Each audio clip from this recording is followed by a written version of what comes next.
Because as we all know, that's how you want to start stream, is off screen. Welcome party people. The heel, back at it once again with our good friendo, Mr. Jeremy Nullet. Hello. All Rest in right. peace, Scott Hall. That's right, rest in peace, Scott Hall. The only man so far to have gotten the 310 bell. Oh shit, you know what? That makes me wonder. I know how it is on that, but Scott Hall. We could get him potentially.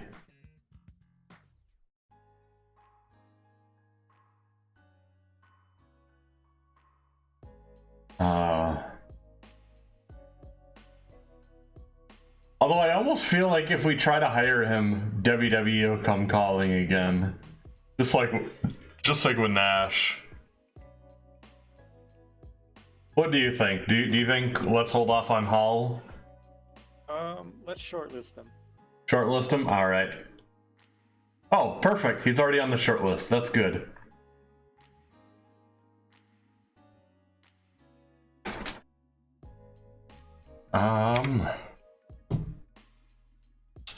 Oh yeah, Kurt Hennig I think would have passed away by this time. Yeah, because he was 2003, right? That sounds right.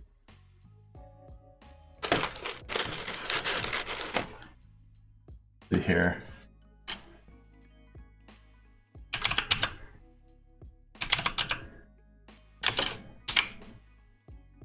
Good old Ted Oates. That I just did to pop. Okay, so we got an explosion going on. I forget when do they air? Which one airs first? We'll find that out. Let's see here. Vincent TV. Explosion. Held on Mondays but shown on Tuesdays. And Impact held on Wednesdays, shown on Thursdays. And then Knockouts Fridays but shown on Saturday. And the live pay-per-views are also taped. Because fuck the audience. Oh man. By the way, have you been watching any of Stevie Ray's streams at all on Twitch? No. Oh man, I will admit I am amused as fuck, especially, I mean, I really only want to see it when he's talking to Sonny Ono, because they then start talking about stories of the old days, and they got so many fucking inside jokes from way back that it's just, they go off on fucking tangents, you know? Oh yeah. Oh, fuck yeah.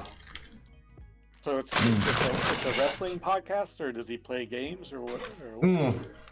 More of a wrestling talk podcast, but he'll address some other things in general. Like, he had some theories on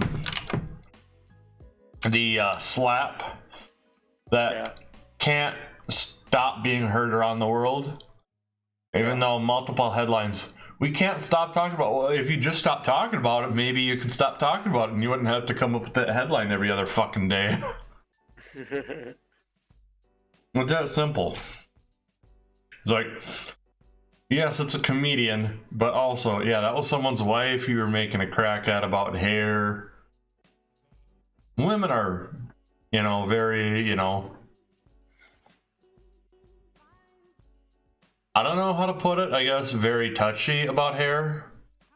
Yeah. Pending. Yeah. Like, they can make the joke about it themselves, which is fair. So, in all honesty, I think everything has been just such a huge fucking overblown fucking proportion about that, and that's all I'm gonna say. This is the first time I think I've brought it up on stream, or if I have brought it up on stream, it's been just a one-line joke and then boom on to the next. God damn, that slap can just get the fuck out. But hey, what do you expect? I mean, the media's been covering Ukraine. They need something different. Right. Oh wait, no, they should keep fucking talking about Ukraine and that shit going on. But there's nothing sensational about human rights when there's Hollywood involved. Hooray, American fucking media. And I'm calling out both sides. I would like to say shout out to NPR, who sometimes I'll listen to on the way to work. I hadn't heard anything about the slap on NPR. Fucking National Public Radio. The one good source of news left in this country. It was like, we'll just do stuff by fact and fucking not sensationalized shit. Oh, hey, here's some classical music and oh, hey, here's some Wu-Tang. Like, I heard Wu-Tang on National Public Radio, of course, Radio Edit, but Uncle Retro, thank you for subscribing to my OnlyFans. But it was dope. I'm not gonna lie. It was like, wait, this is on National Public Radio? Fuck yes. This falls in line with wrestling being on PBS, which I think should happen now. Welcome in, Uncle Retro. What is up?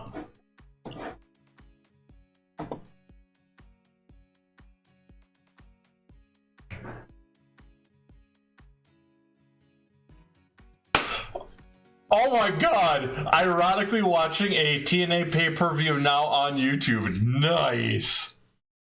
Which one?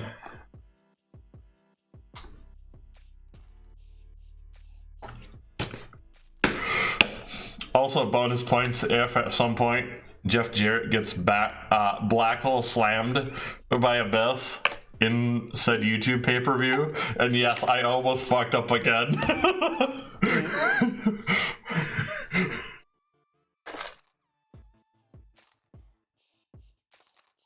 All right. So Joni is listed as a manager, so I think we need to change that, yeah? Because we don't really need her to be a manager, at least now. Yeah.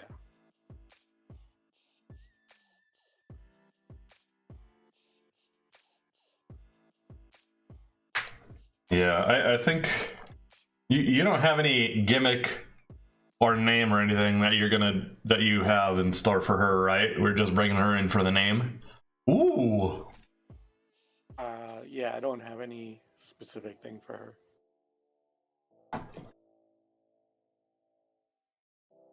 Because if I recall correctly, she was brought in mainly to be a potential counter to Aja Kong.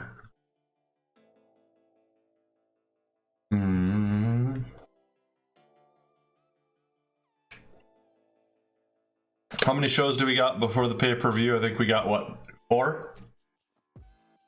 Yeah, we got 2 explosions and 2 impacts. And we got this tourney.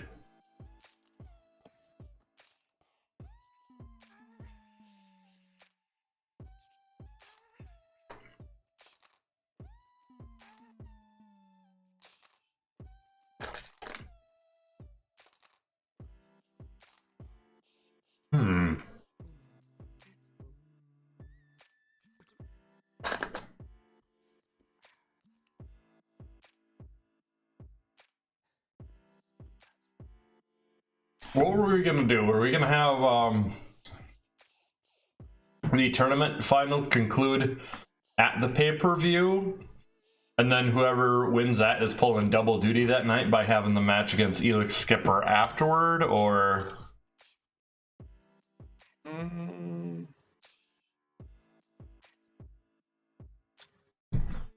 I kind of feel like it'd be better to have the tourney finished on the within an impact or so. Sure, yeah.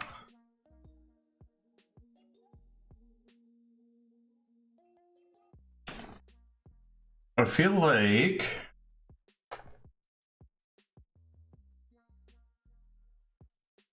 Hmm.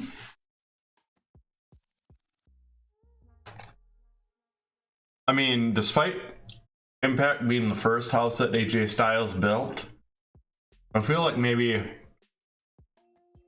him and Petey Williams is more of an explosion match, with Petey Williams still kind of starting out. Yeah. I feel like Lynn and Waltman has to be on Impact, because that one has some story, some build-in history to it. Hmm.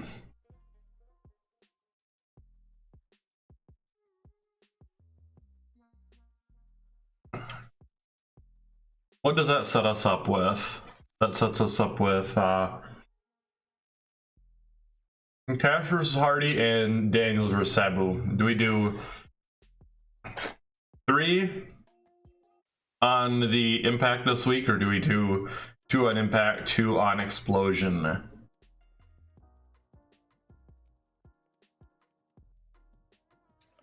I think 2 Impact, 2 Explosion, and then the finals on Impact, the Go Home Impact. Yeah. Okay.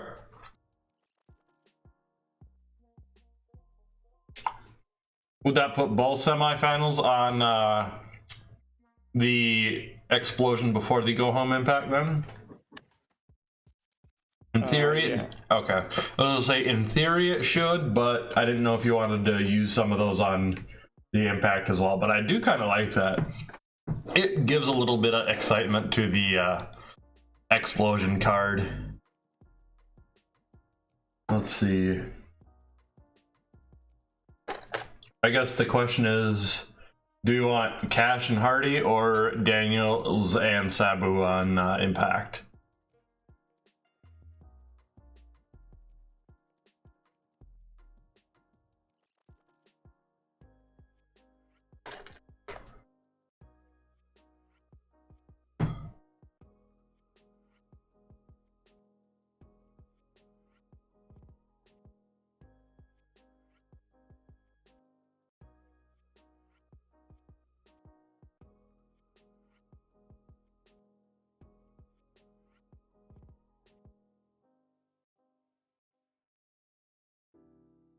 You know, I forgot Taka Michinoku took the belt off of Jeff Jarrett. Fucking hate.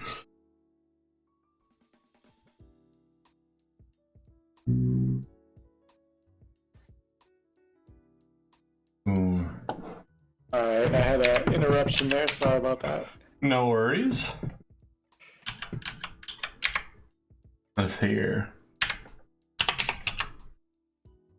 Okay, do you think with Sabu and Daniels being both well known and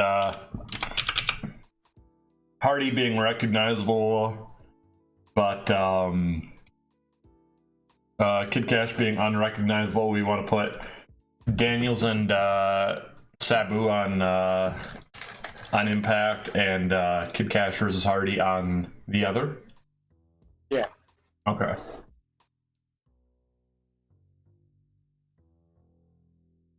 Alright, I think we're set up then. BG James did what? Kept everyone in line. Alright. Oh my god, Terry Funk and The Miz. Did he just get taken to Wrestler's Court, or did I forget and Terry Funk has him as a protege? Oh my god, I fucking forgot that shit. I can't believe I forgot that Terry Funk took The Miz on as a protege. That's...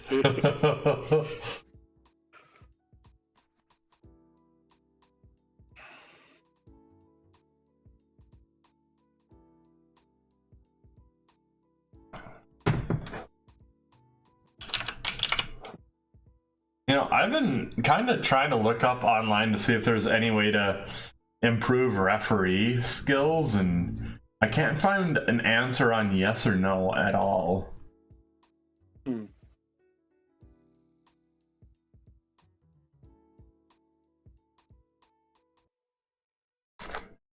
What an odd combo that is, Funk and Miz. Right?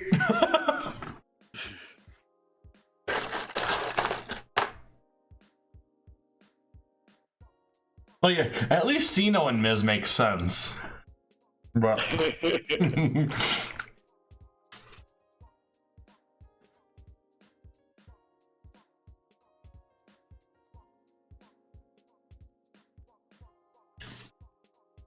okay, we got Hardy versus Kakash. I'm just gonna save them as templates for now, and then we'll figure out what we want to do with the 2 tournament matches. Just because then we also get to figure out what the fuck we're even gonna do with our main event. Let's see, Petey Williams. I think he's unimportant right now.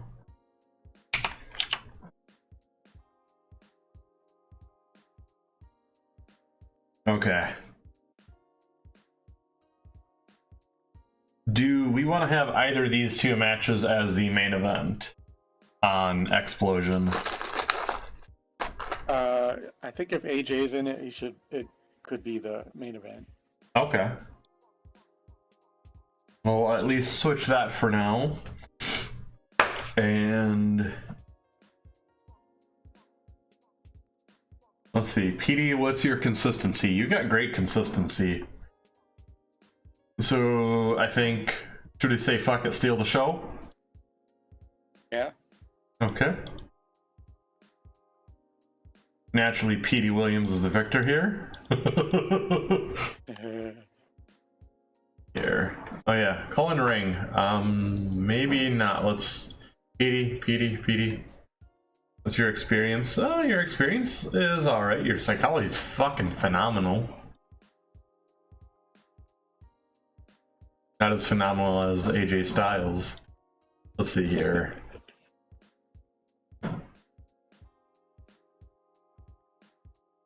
Okay, it's giving Petey Williams a pass on calling it in the ring. Oh hey, look at that. We got Mark Johnson, Rudy Charles, Andrew Thomas, and Mickey J. Holy shit, Scott Steiner. All 4 of them have first names. Oh fuck. You know, I am kind of glad. I did see it on YouTube. I am kind of glad that Scott Steiner at least addressed what he knew people would want to see happen. Like, giving me a live mic here is like giving me a loaded gun. Like, thank God, Scoot. Like, I get it. Obviously, he's not gonna go too buck wild because he wants his fucking nephew to have a good career there. And if there's anyone who knows about someone getting jacked around because of some jackass in the office, oh, it's definitely Scotty. And shit, that was both times. Him and his brother got fucked over because of Shawn Michaels when they first went. Michaels was going crying and shit to Vince. Because, I mean, how do you fuck up having the Steiners and the Road Warriors? How? You literally don't care about tag teams is how. Because holy shit, they had Tully and Arn, they had the Steiners, they had Road Warriors, and never really did much with them as a tag team. Yeah. And then, fuck, after the buyout, why not bring in Stevie Ray and add Book and Stevie?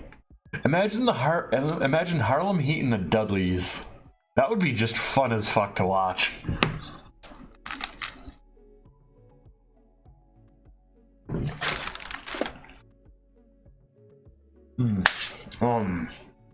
So,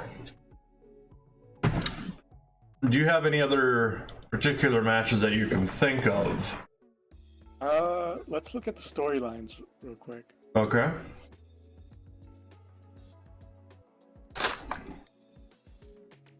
See here.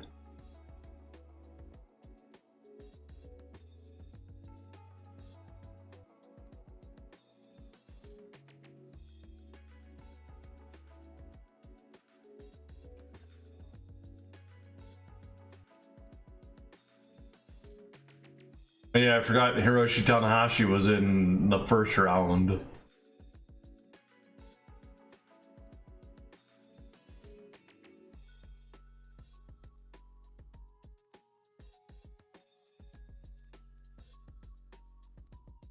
Wait, I'm trying to remember, why did we take Julio and Sandman out of this? Was it just they weren't contributing great enough to the ratings? Probably. Let's see. First, we got AJ Styles versus the New Church.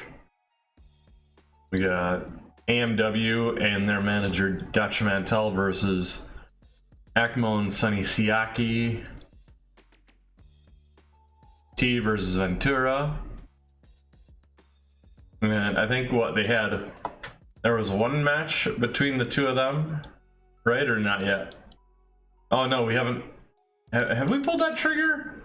Oh yeah, we went to a double count out with Ventura and him. That was their first showing.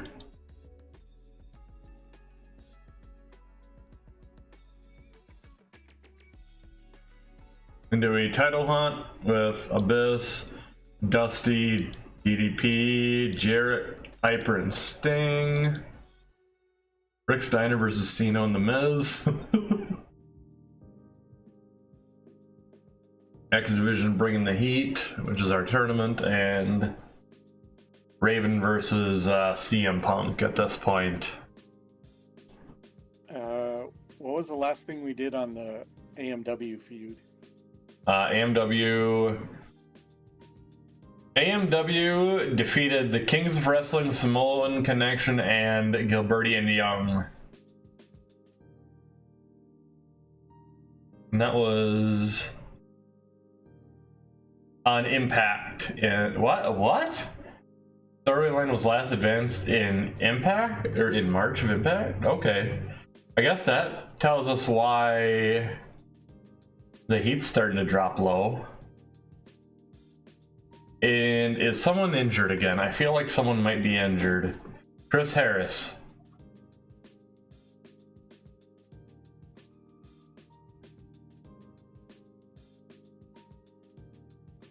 Okay, let's give Samoan Connection a win then against someone. Okay.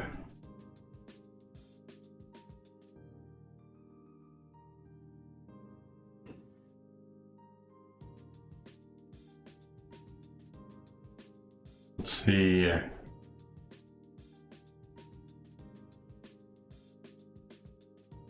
Really? Raven's down to recognizable? Holy shit.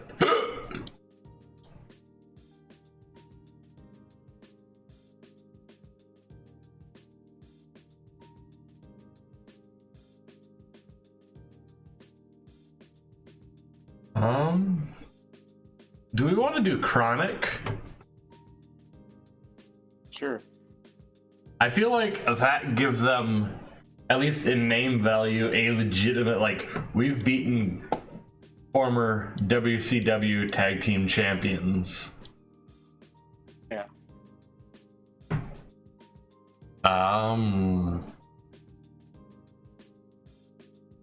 Do we want to have Dutch Mantel scouting this match or nah? Sure.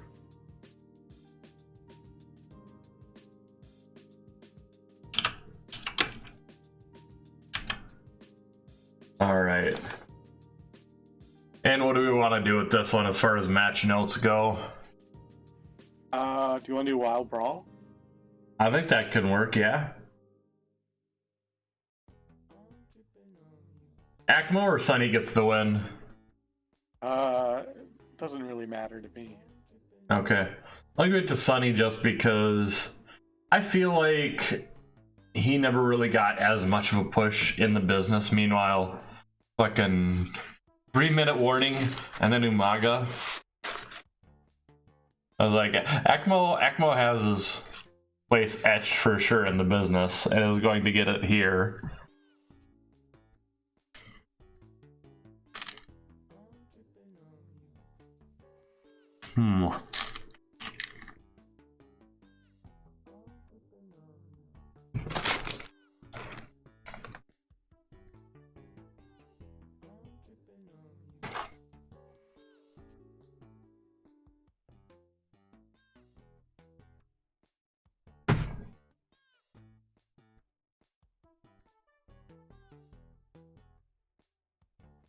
I don't know if I want to trust calling in ring.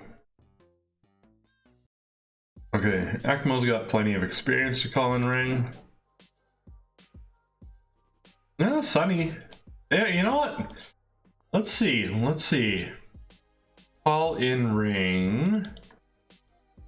Are we gonna get a Malice on that? Really?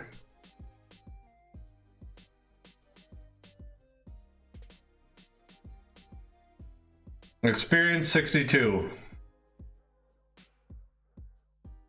Experience 64.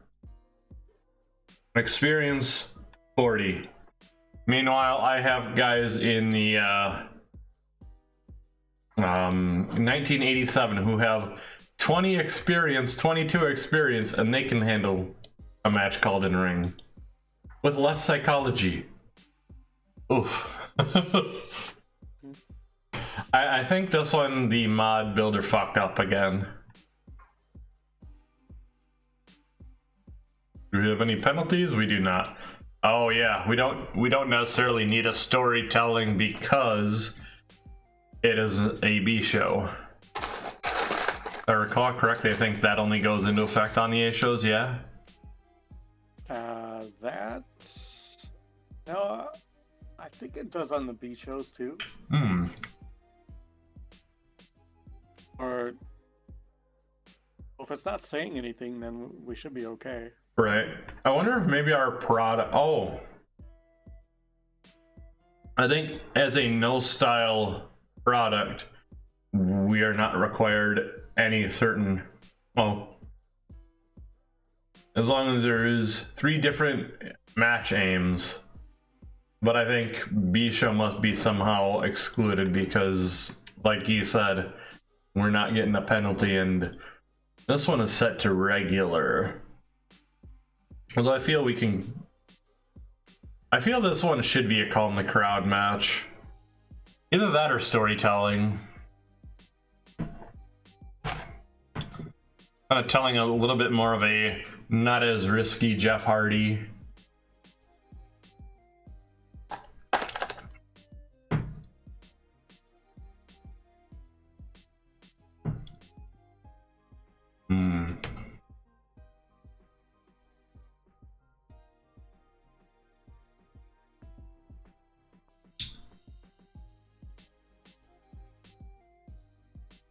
With, let's see here, with Mr. T being face and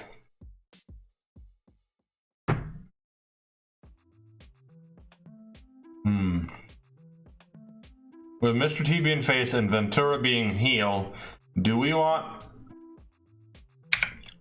Mr. T to get kicked off of commentary I was kind for of prime time? I was kind of thinking they get in an argument at the end of the show, Oh, okay. and security has to separate them again. Oh, sure, yeah, I like that.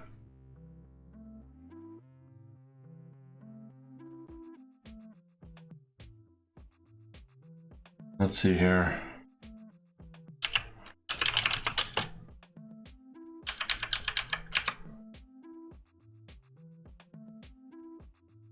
Oh. I started typing in prime time. That's why.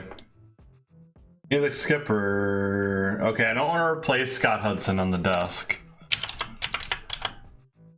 Does Ventura have enough announcing to cover? No.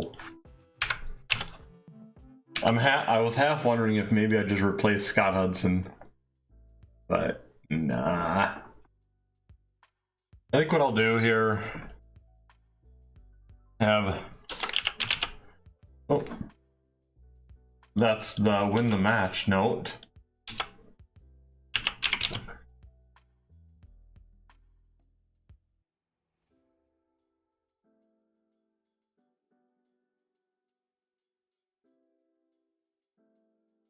If I remember though, right? I think is Dustin still over at the Evil Empire? Do you remember, JRO? I don't remember.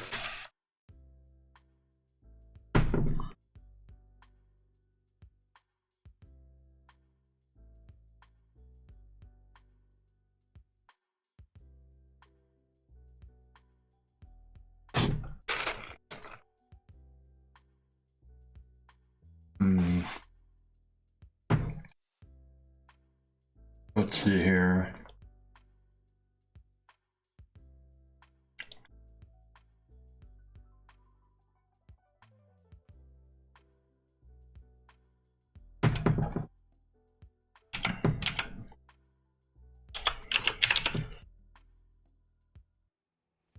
Okay, TNA roster at this point, Order 11, welcome in, is Abyss, Adam Cino, AJ Styles. I'll focus on the male talent, then I'll go to knockout talent.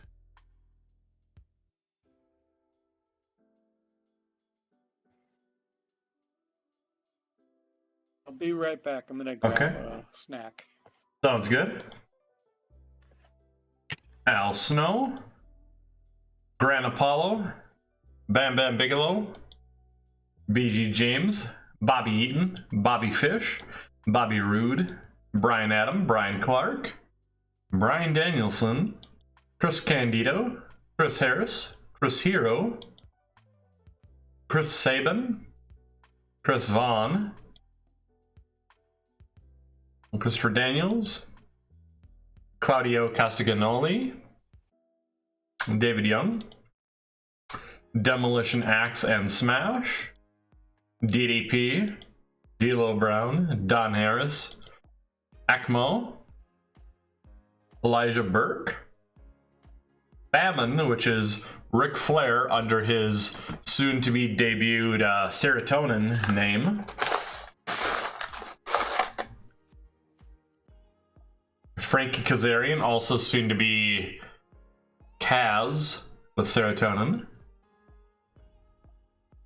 Gangrel, Glenn Gilberty, Hernandez, Hiroshi Tanahashi, Hiroyoshi Tenzan, Homicide, James Storm, Jay Briscoe, Jay Lethal, Jeff Hardy, Jeff Jarrett, Jerry Lynn, Johnny Devine, Johnny Swinger, Judas, also known as Crowbar, but under his soon-to-debut Serotonin gimmick, Julio De Niro, the man with the best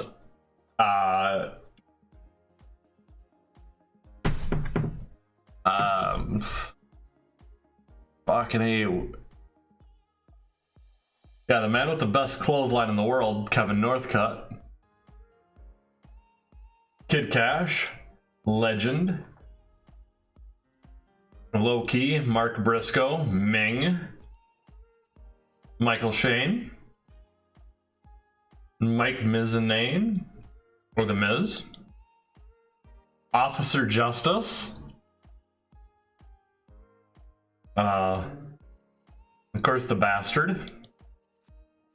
Petey Williams, Raven, Rick Santel, Rick Steiner, Ricky Banderas, Road Warrior Animal, Road Warrior Bubba, and Road Warrior Shadow, Lance White.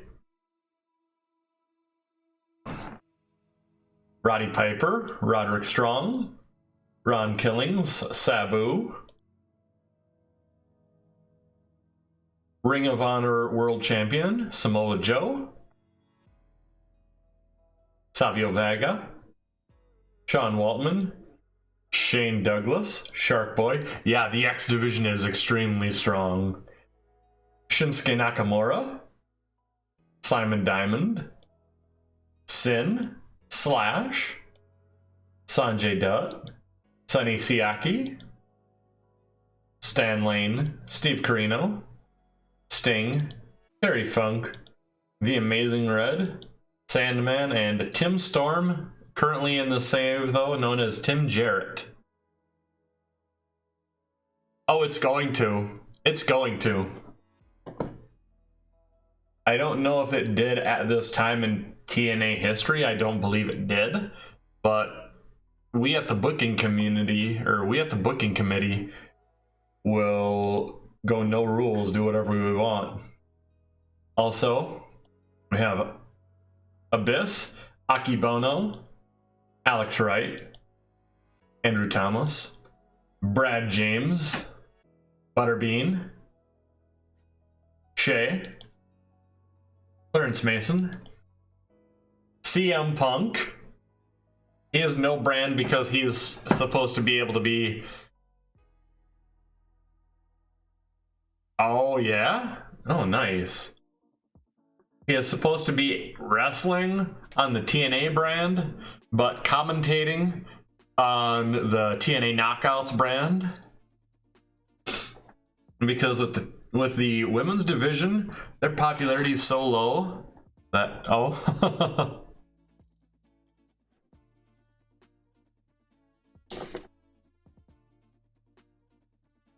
I think I will say option C might be better than Broken Matt just because you can have that, you know,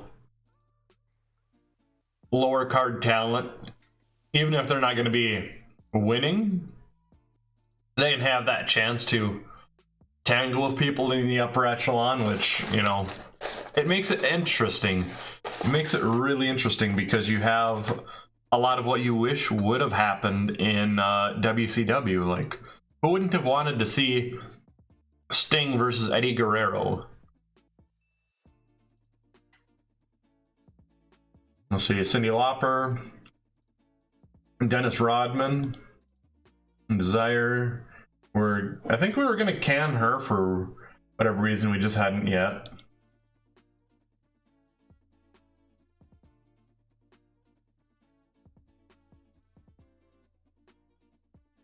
Don Callis, Don West, Dusty Rhodes, Dutch Mantel, Elix Skipper, who is not signed to a brand because he just goes wherever the fuck he wants, as the TNA X Division champion. James Mitchell. Pretty much the entire primetime stable is set to no brand right now, if I recall correctly. Which would be Jason Paul and Shad Gaspard included.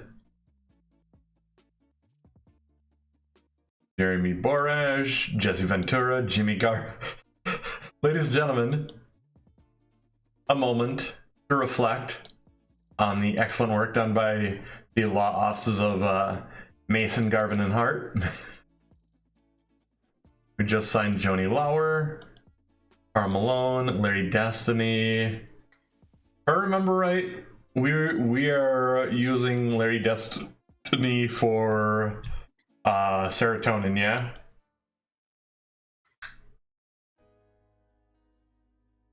We just stole McFoley with a big debut planned for him.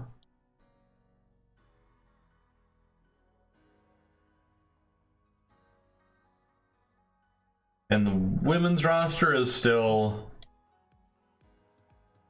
somewhat there, but we got Aja Kong, Akira Hakuto, Amazing Kong, Beth Phoenix, Bull Nakano, Candice LeRae, cheerleader Melissa, Cutie Suzuki, Emi Sakura, Jazzy, Medusa, Malia, Natty, Mercedes Martinez, ODB, Becky Lynch, Sarah Del Rey, Takaku Inoue, yeah. Okay. Anyways, now back to everything at hand, yeah. Okay, so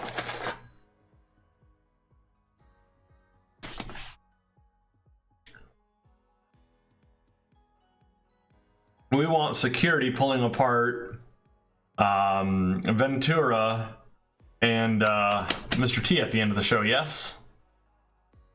Yes. All right.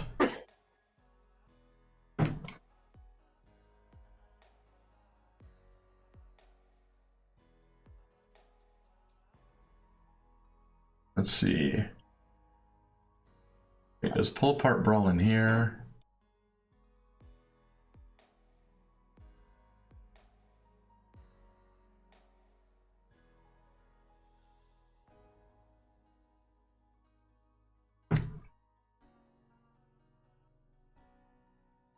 If I remember right, fighting will be really good with them because it's based on brawling, pro resu, and or hardcore, and they both had really strong brawling.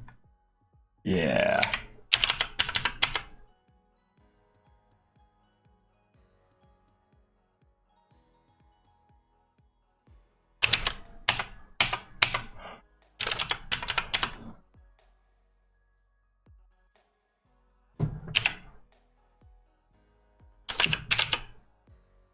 Elix Skipper is going to go ahead and just snatch up a seat on commentary with Scott Hudson.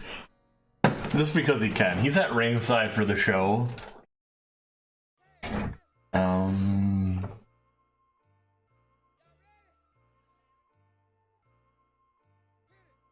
Who else do we want to put in there as... Brad James? Yeah. As one of the officials having to pull everyone apart. Yeah. Officials and road agents, that's who's got to do it. So, let's see here. Dusty's not quite there physically anymore. So, roll.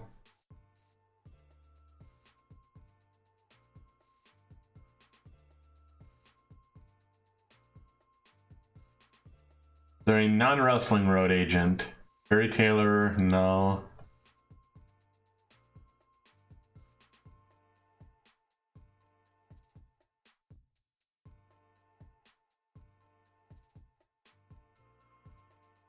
Hang? Yeah, I'm glad you agree. I was wondering, well, if it has to be someone who's active, fuck it. I'm pretty sure Ming is a great response to violence.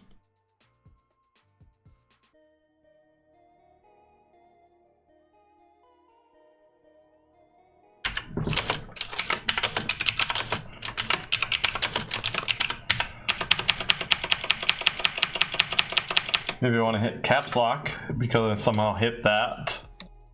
Bring it back. There we go.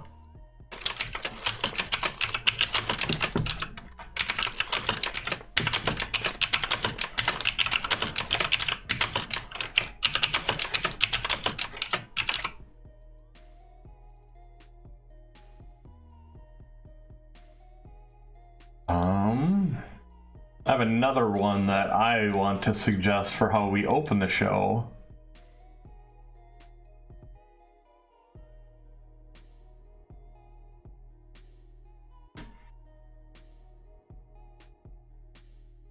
Let's see. I'm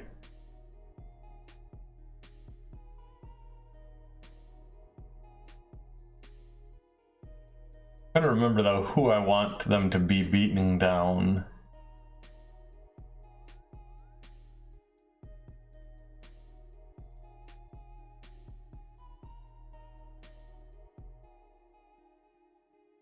Actually, it could be just anyone actually getting the beat down.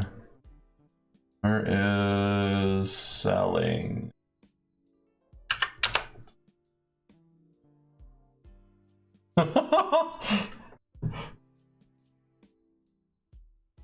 Well, I want to get Amazing Red on TV no matter what, so... And he's face. So this is an easy decision. Although I gotta make sure Dennis Rodman has good enough fighting to do it.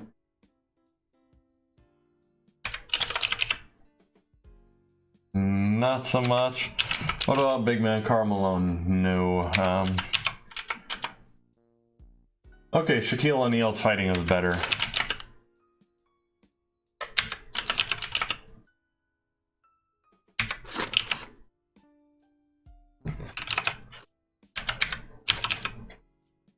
Oh yeah. Is Jason Paul in this one?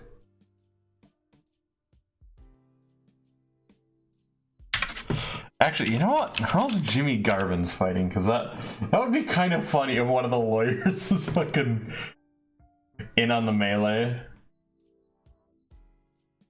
And of course I backed far too far out.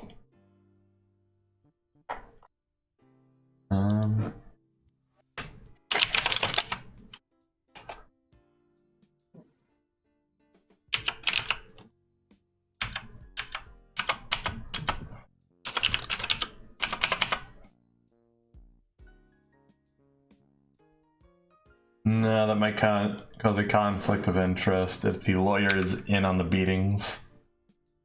I kind of like the Jimmy in on the beating. Okay. Okay. Jimmy Jam Garvin is assisting in the beating.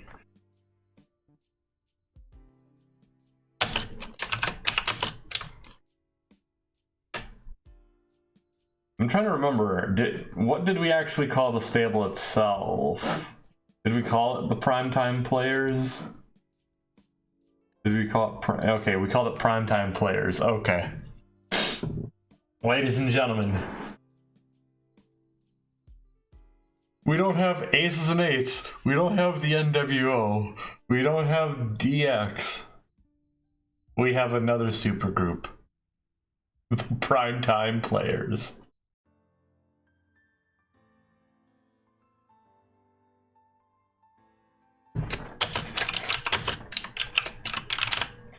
What happened what's the last few things we did on the Rick Steiner versus Miz and Cena?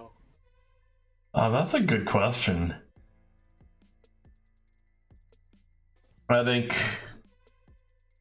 Rick might have interfered on the Diamond Slinger one, and they might have been either ringside or interfered in the Primetime Players versus Rick Steiner and Chronic. Let's see here. So we've had... How about just an angle where Miz and Cena are talking and they're saying, you need to find a way to be as tough as Rick Steiner. Okay.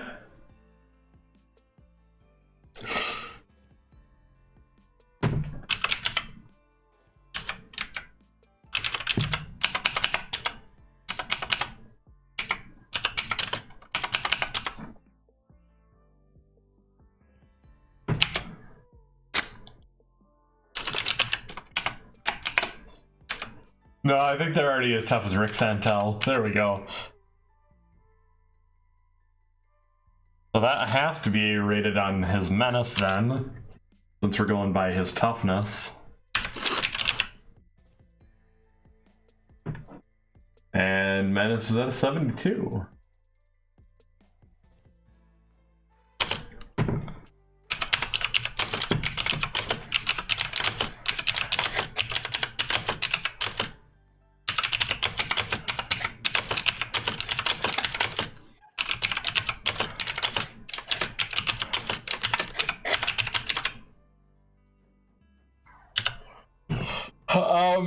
I think I have a hilarious answer for that.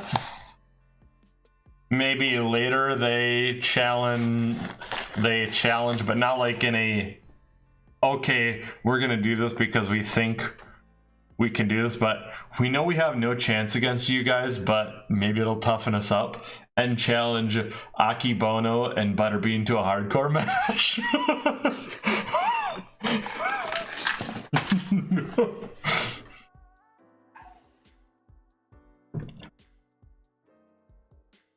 There we go.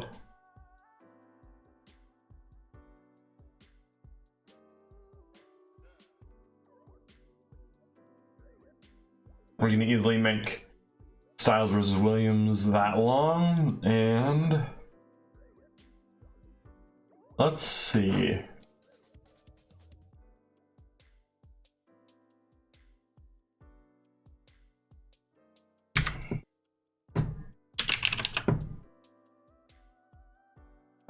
Not ringside scouting, sitting in crowd. There we go.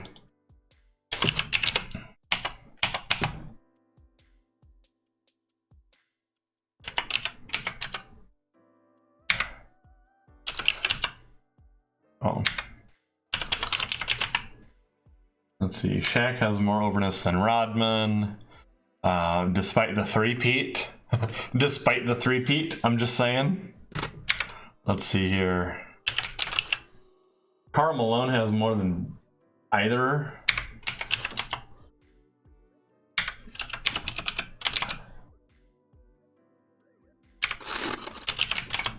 I mean, Shay should have more. She's completely recognizable. She's a former fucking Nitro girl. Let's see. Butterbean. Karl Malone. Who else do we want for their stable? Sitting in there.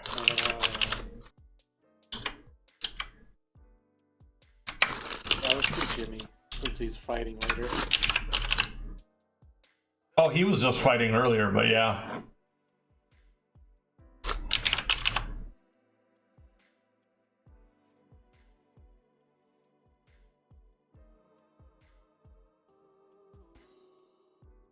There we go. See, I was gonna start that off, but I figured with a wild brawl, we actually want to have the fighting angle beforehand. Okay. But this right here establishes the whole reason we have Elix Skipper in the crowd for at least the 2 matches in his tournament, but I feel like fuck it. They're running roughshod, so fuck it.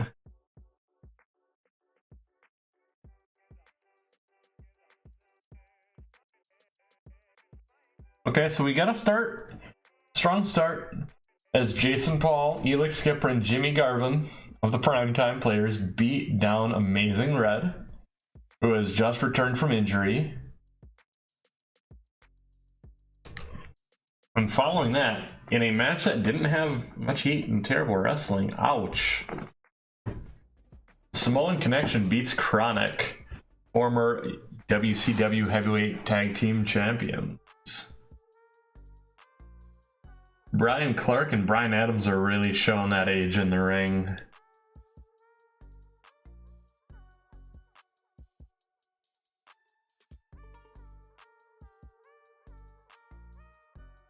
Following that, Primetime Players just sitting, chilling. And fuck. Okay. Okay, this is great. This is great. I completely forgot that. Scott Hudson has amazing chemistry with both of them.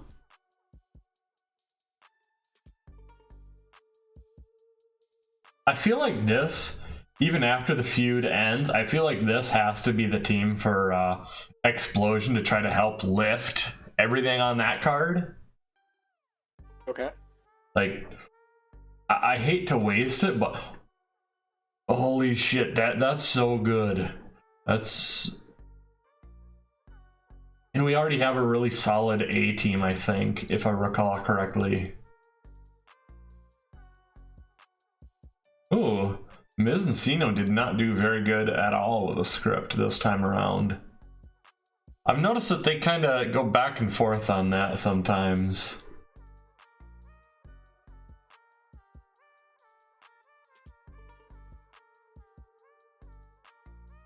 Petey Williams, he's still getting into everything, so I'll give him a pass on his poor performance. But I don't know if Jero will. Ooh, we need to do something to get that fucking heat back up. Alright, I have a proposal for next week's Explosion, a few matches. Okay.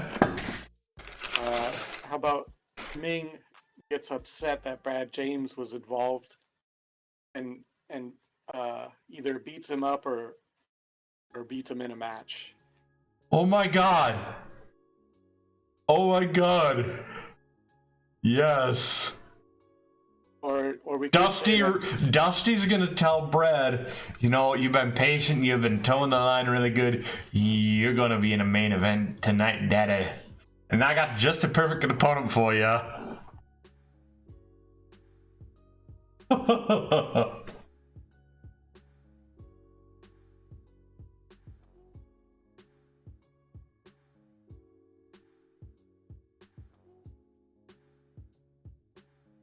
Okay.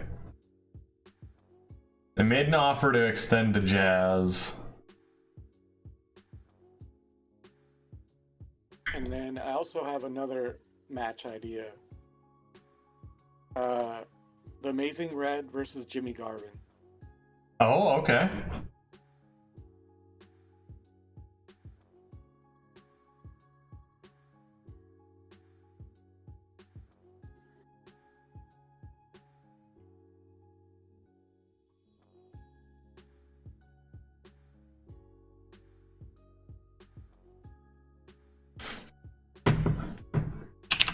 the amazing red. There we go.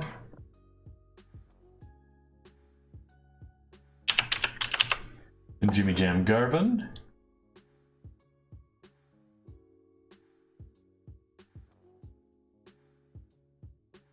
There we go.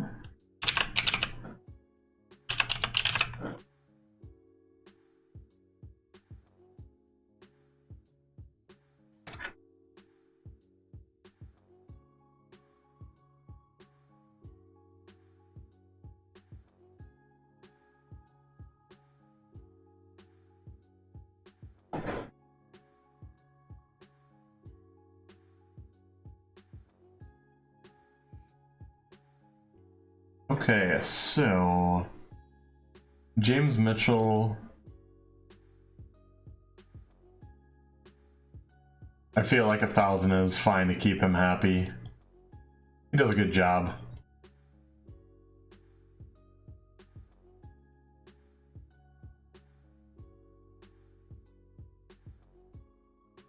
But yeah, now I'm starting to see why they were running their show as a weekly pay-per-view.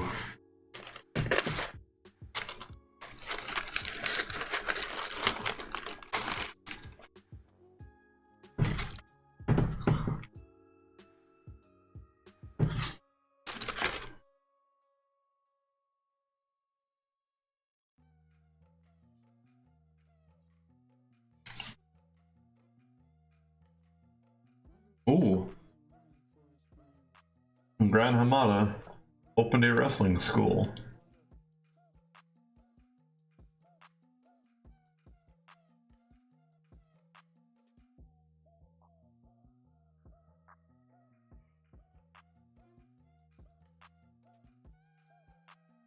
That took a day for them to sign Jazz.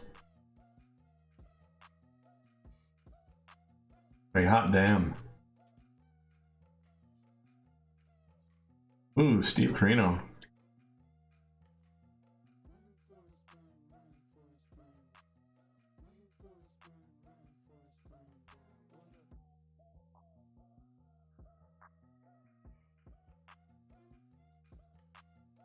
Okay. There's one thing that we absolutely have to do tonight, and that's have Jarrett win his title back.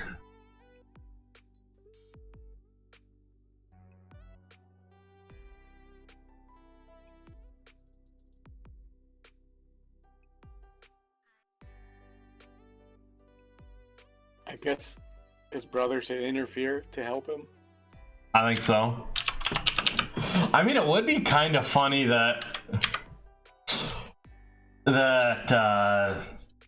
Foley is set to debut and face him in a cage match at Lockdown, but Jarrett doesn't have the belt anymore. I was like, well. So then if Jarrett loses, it's like, well, hey, you don't get anything for it.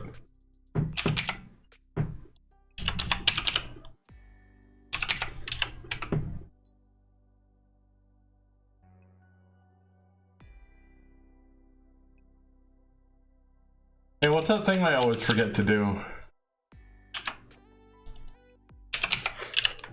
There we go. Save the fucking match. Hurrah.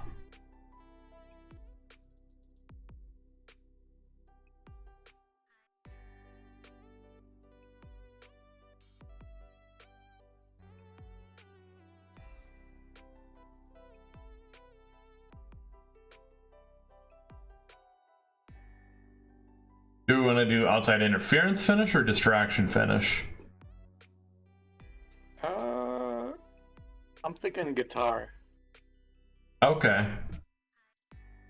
So maybe Tim distracts the ref while Jarrett slams him with the guitar. I like that.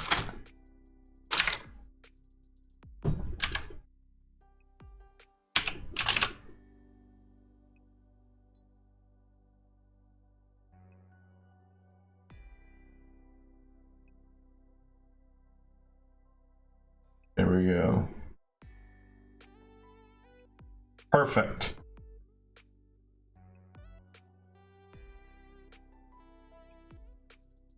Oh yeah, I might want to have the whole reason why we're having this match take place in. There we go. All right, we got Daniels and Sabu and Waltman versus Lynn. Let's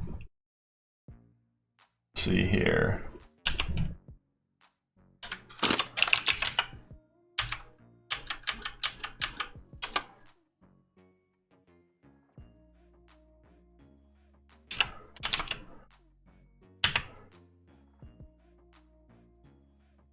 All right.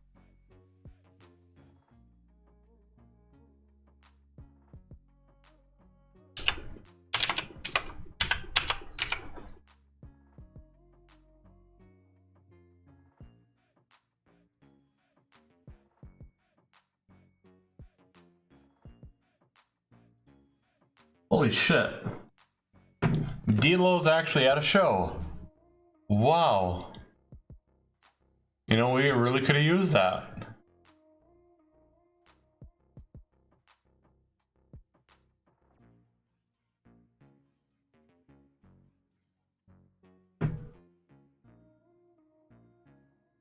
Let's see. What other matches do we want to have on this card?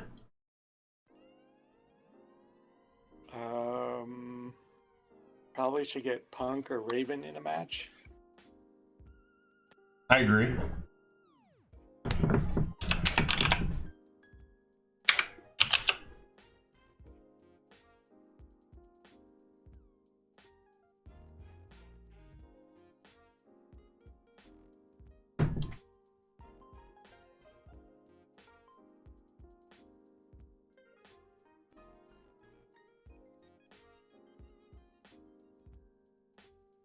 I'm just perception checking. Okay, well known, good.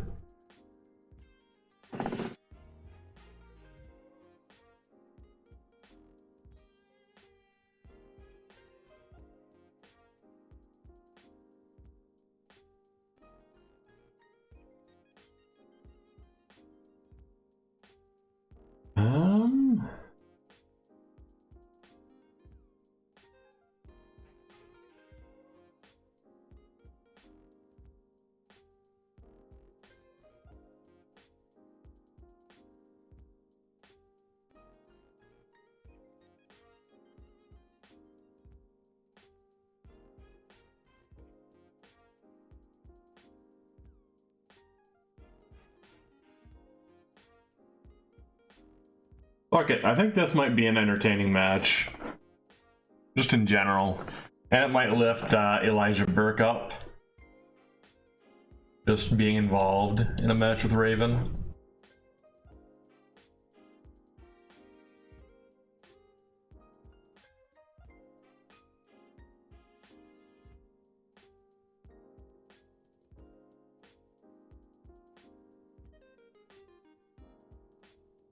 I kind of want Punk watching at ringside though, and just scouting out his opponent for the upcoming pay-per-view.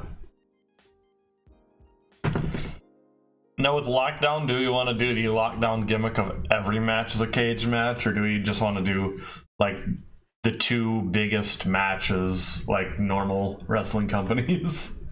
I'm not sure.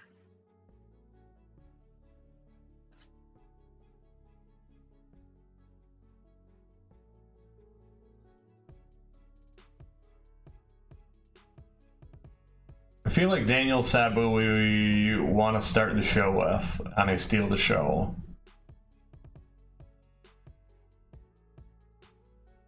I feel like that just provides the best start off to a TV, even if it does kind of make expectations higher for what? Sabu is not able to call in ring. Only, yeah, he's only got 100 experience and at least passable psychology. Fucking A.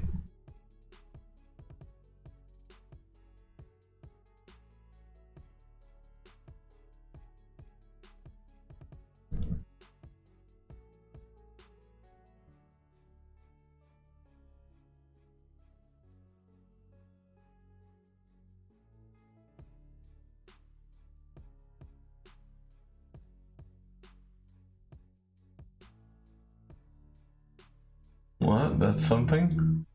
Huh.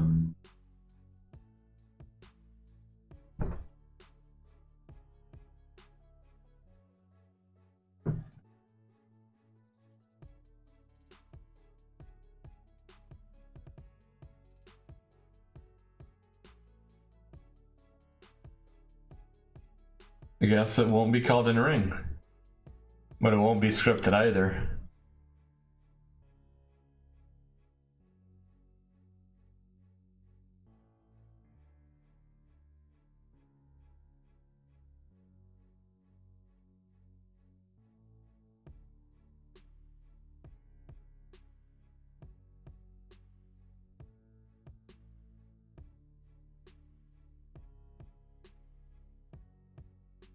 I feel like we'll make this one a storytelling.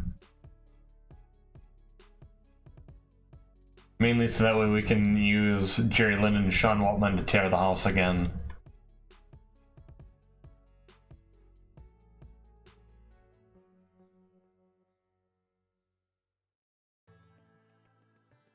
Okay, what else do we want to pop in there for a matchup?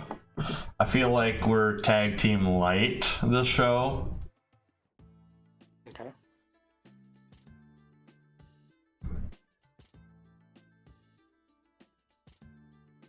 Any tag teams you want to see mix it up?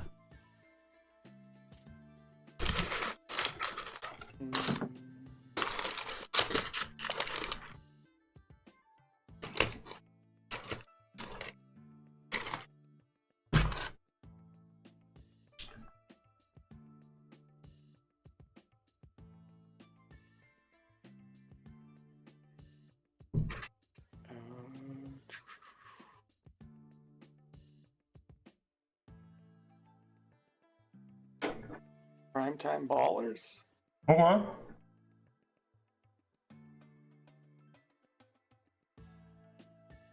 Maybe against Demolition? Yeah, we'll make that work.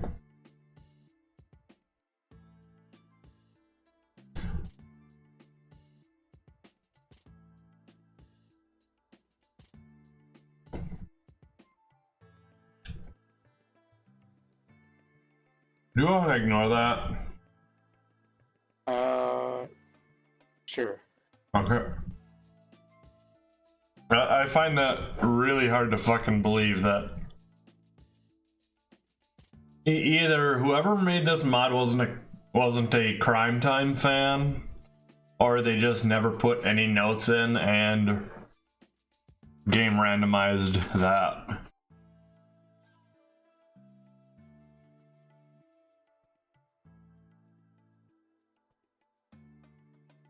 Do we want interference on the win for Primetime, or are they losing, or are they having a tainted win?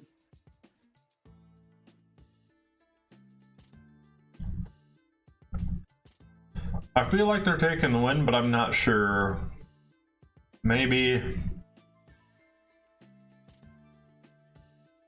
Let's see if the losing team complains. They're okay to put them clean, so since they're there to do business, fuck it, we'll let them. We brought them in to do business anyways.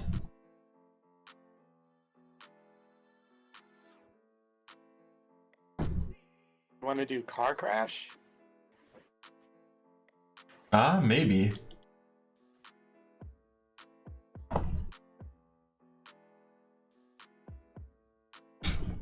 Feel like we want to put a couple short matches in here to kind of make it not a steal the show with a car crash right here.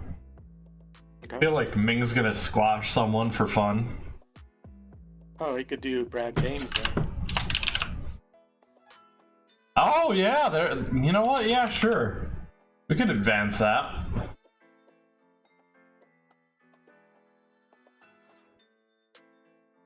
Just do a 5-minute match, or 6 minutes? Like a 5-minute, yeah.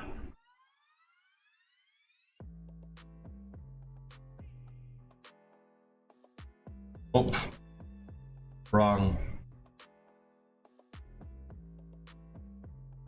Let's see, calm the crowd.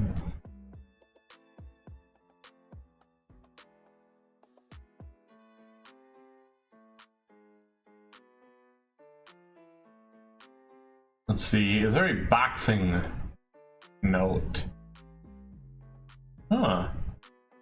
I know in some of the older mods, or some of the other mods, there's 1v1 boxing and 1v1 this and 1v1.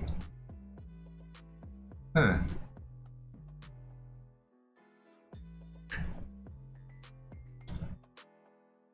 So they have a 1v1 sumo, but no 1v1 boxing. Unless I'm completely missing it. Fuck it, Akibono. Where are you, Akibono?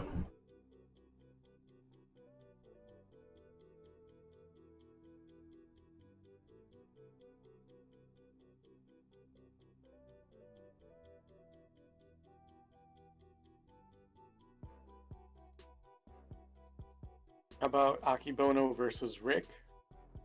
And the Miz and Cena interfere. Oh yeah, there we go. They want to get Rick's attention. I like that, I really do.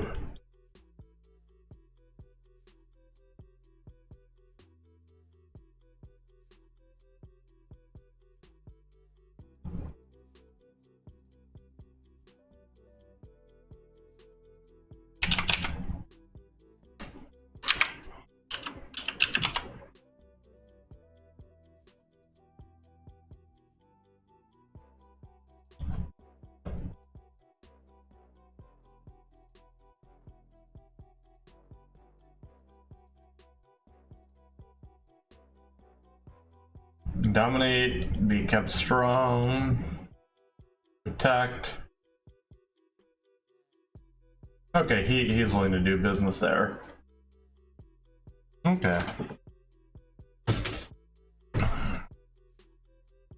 Let's see.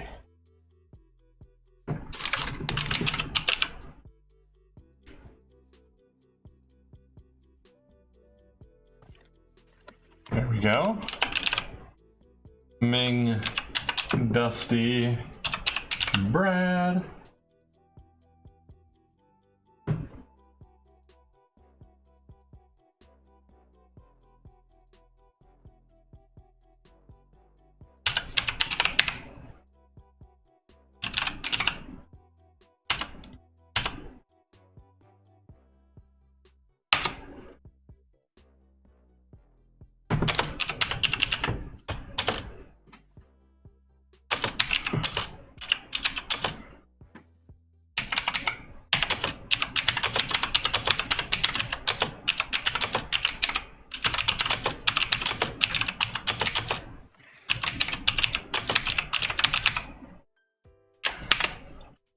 There we go.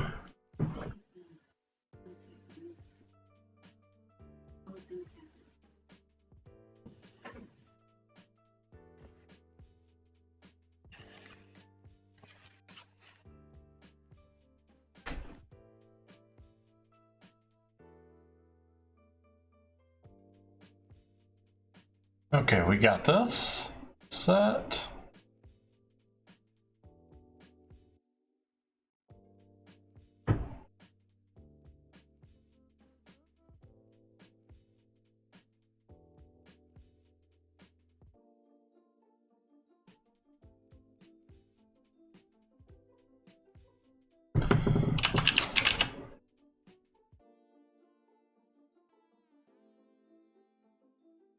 Pop Elix Skipper in, commentary for this one and this one.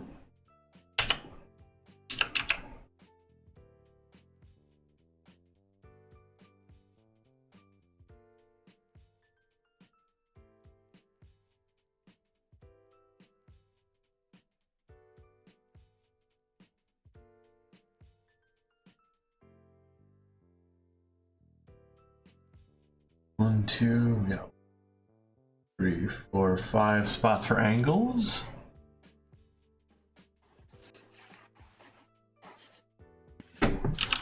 How about a match announcement angle? Okay, sure. T versus Ventura in a First Blood steel cage match.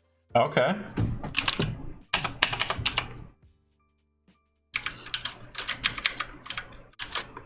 Oh yeah, there it is.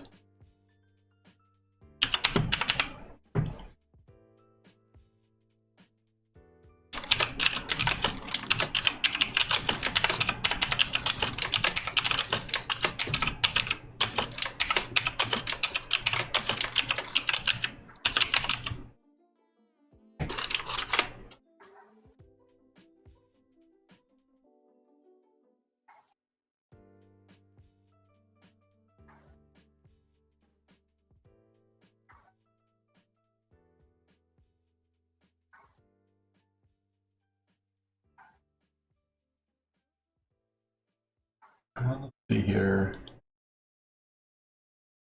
We got that represented. We got that represented somewhat.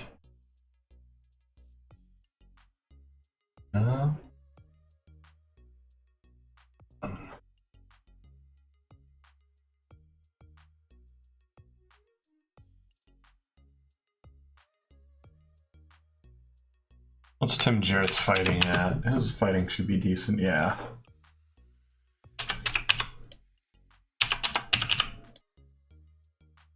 And apparently he's gonna be teaming up with Jeff Hardy to beat someone up. There we go. Thank fuck I caught that. I think they're gonna beat down Sting to make sure he cannot stop him.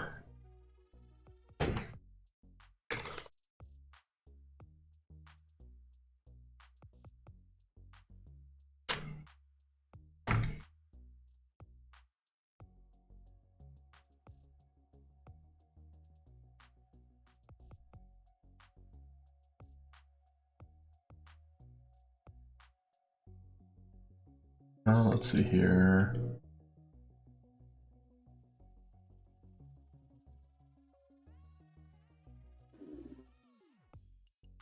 I feel like Mr. T is gonna have something to say tonight.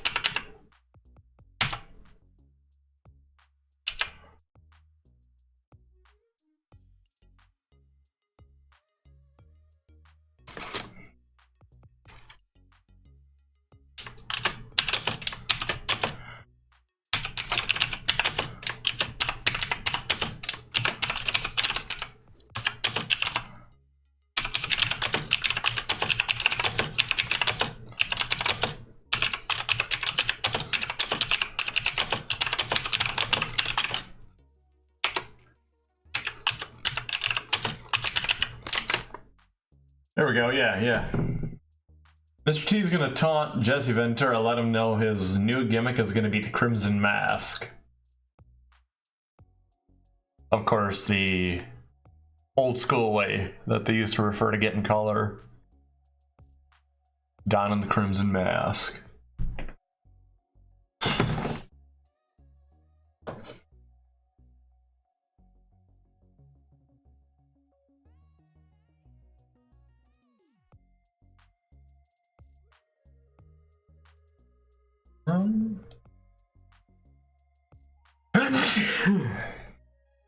I think I need to take Dusty out of it.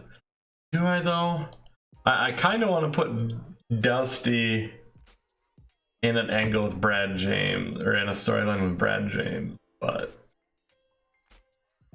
this whole thing is just like a fucking rib on poor Brad that's turning him heel.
There we go.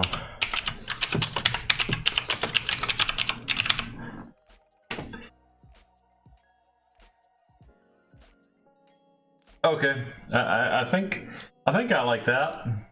Brad James goes to complain to Dusty for putting him against Ming, and Dusty just can't stop laughing. He tries to talk, but he fucking can't stop. Just fucking poor Brad.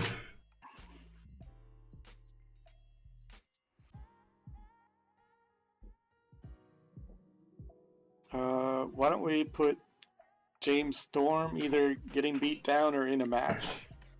I think beat down. I think a beat down right before the main event. Okay. Get the blood pumping.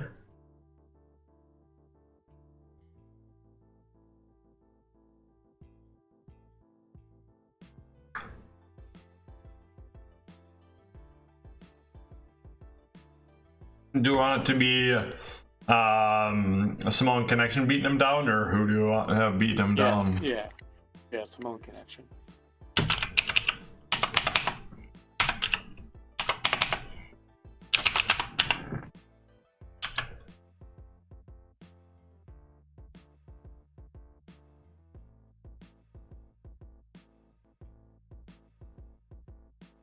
Okay. Alright, is there anything we haven't got on the show that we need to? Not that I can think of. However, I can think of something that I want to put on pre-show here.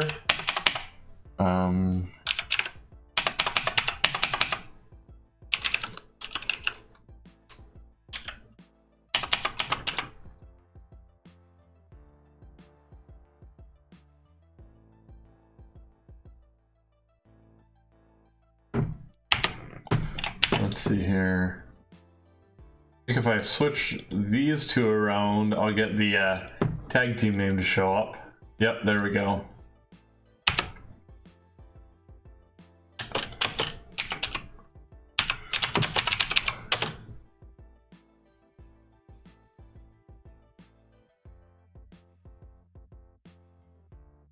Just to help further them in the English language. I mean, I think they may already be beating Scott Steiner, though. Certainly Sid Vicious. Because he's got half the brains that all three of them do.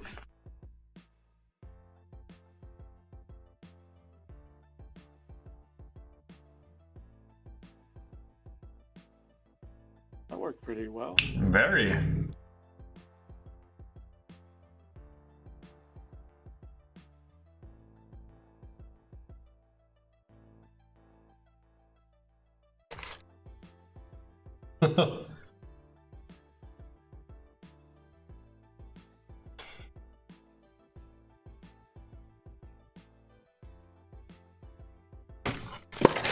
That's right, how you start an Impact. Ming saying he wants to fight someone.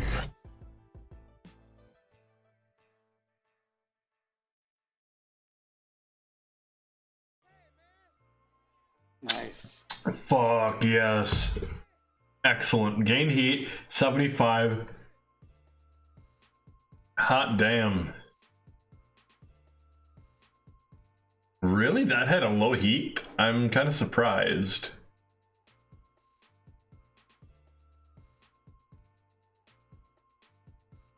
Dusty Rhodes tells Brad James to put away his ref gear. His patience got him a match tonight. Meanwhile, you just see Brad smiling. Like,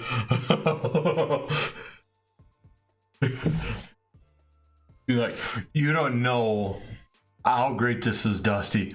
Oh, trust me, baby. I know just how great this is. You gon' I don't know who's gonna enjoy this match more, you or me. Probably me.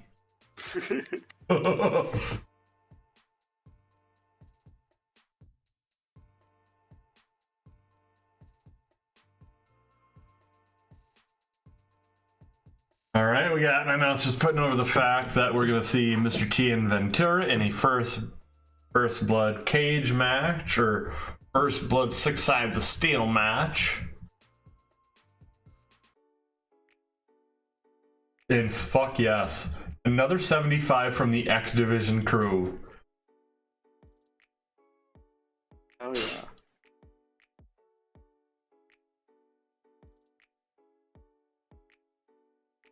Mr. T taunting Ventura.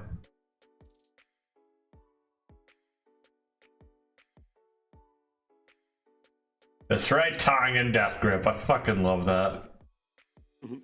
Poor Brad. Poor Brad.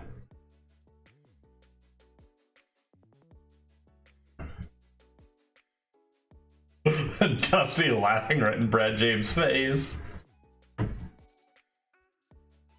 Ooh.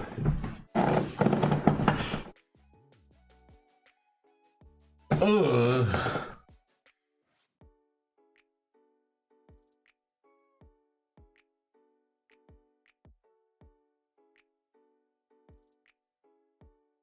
Okay, well, it did bring down the crowd a little bit. Okay, we had both Cena and Miz stated interfering, but huh.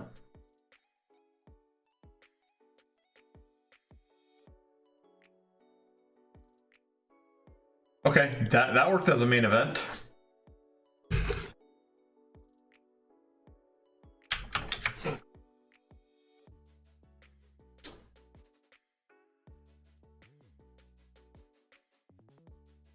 Okay, overall, that was a great show. Yeah, lots of highlights.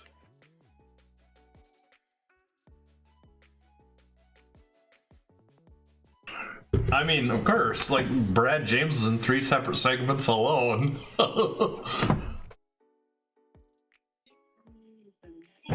Or Brad. Or Brad, indeed. Welcome in. Did you see what I posted in general about that football player?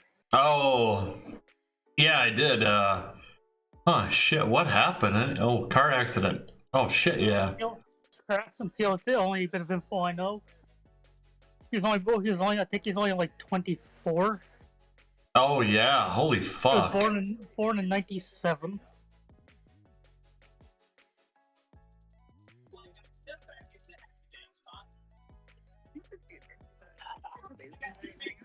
He was born in 97, so yeah, about 24. Fucking A.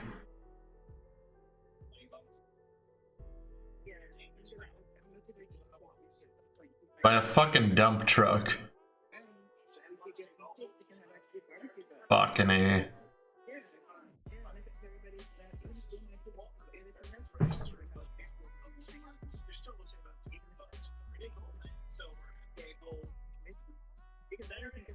And there's already people making memes making fun of his death.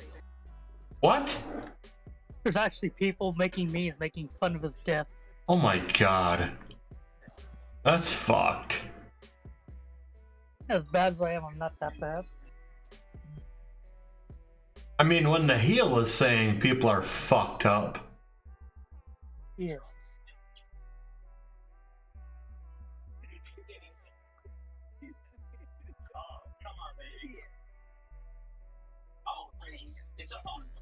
Damn. So what have I missed? So we have had a little bit of a doings here with the last 2 shows. We had the Explosion show, the primetime players running roughshod all over the B show, starting out by beating up Amazing Red.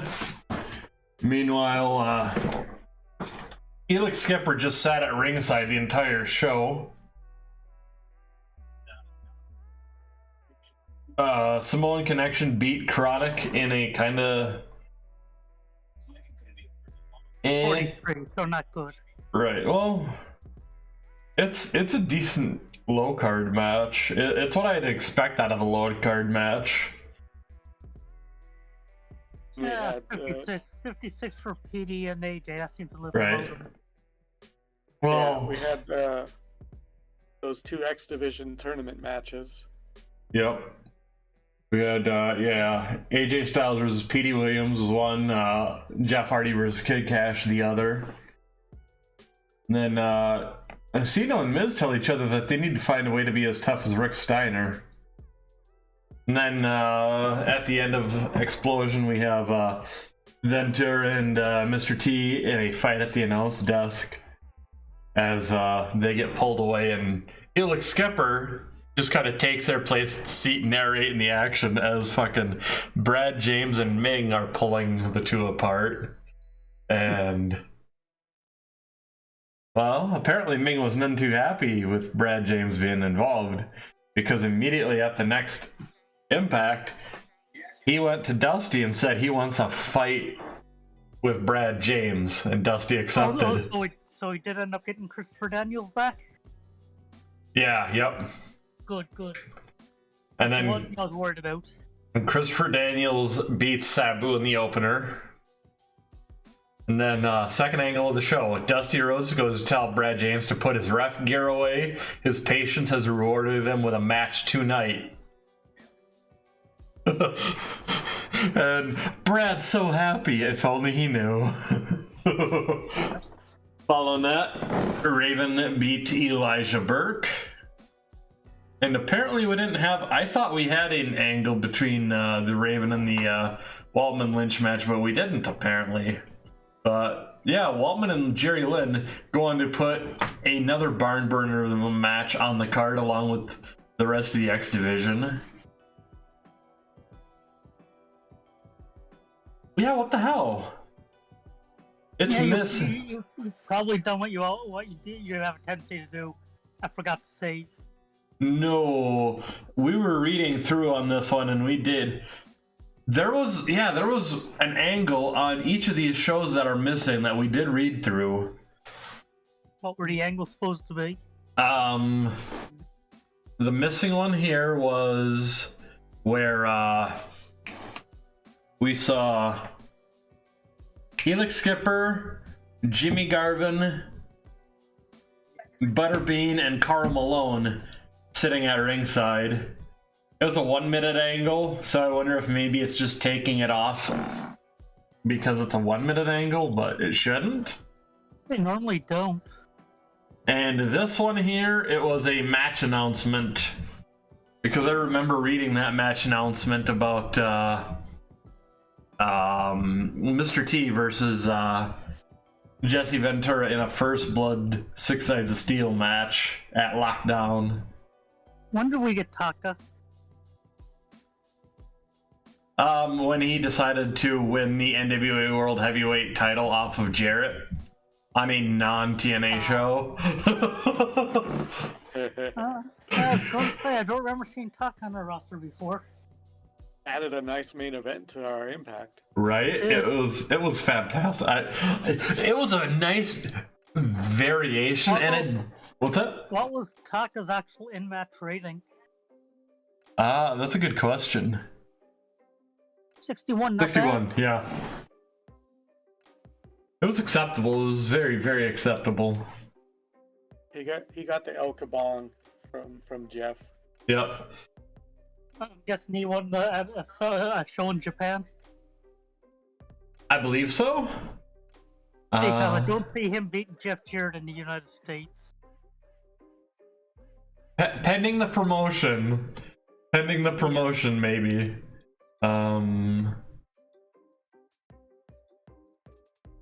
Yeah, K Dojo Rave. Okay, yeah, that's definitely Japan. Jojo, that's actually Taka Michinoku's promotion. I want the NWA title. Damn it, Vern! Let's see, is Vern Gagne dead? Because if so, I'm just gonna say he possessed Taka Michinoku and said, go into business. Okay. Still Damn it! What can we do to fix that? I mean, hooray for Vern! Major Guns. You're not gonna wrestle ever for us, but maybe you can be a valet. That's literally all. You can't talk. You can't wrestle. Have we had it since the last time I was in the stream? Have you had any new new wrestler join the game? That's a good question. Hey, Cherry. No, looks about the same. Yeah. Oh yeah. Because I remember asking, "Who the fuck is Brian Myers?" And then it was exactly. And then next month, Zack Ryder debuts. Oh yeah. Yeah. Well, when does? If I'm not mistaken, they debuted like a month apart. Huh. I believe he'll be going by the name Brian Matthews or something like that. Oh yep.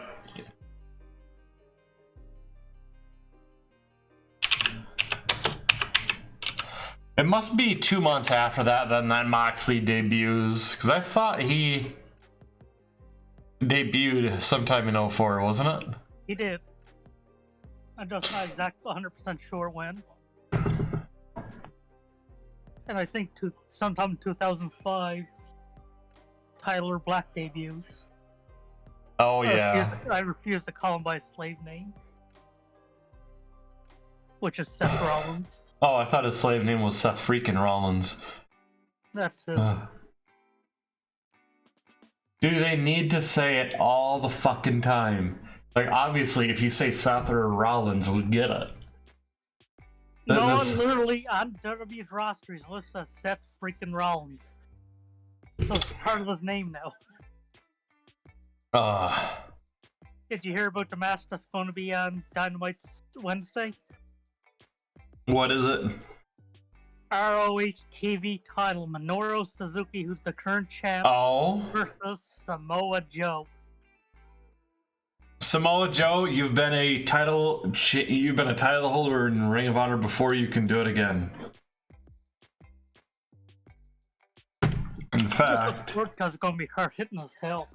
Right? I don't care who wins. I really don't care who wins between the two. I just want to see them beat the fuck out of each other. Oh, exactly. And they turned Jay Lethal heel. Really? Yeah, him and Sanjay Dutt. Huh. I guess I'm kind of surprised about that. Sanjay Dutt, is he wrestling again?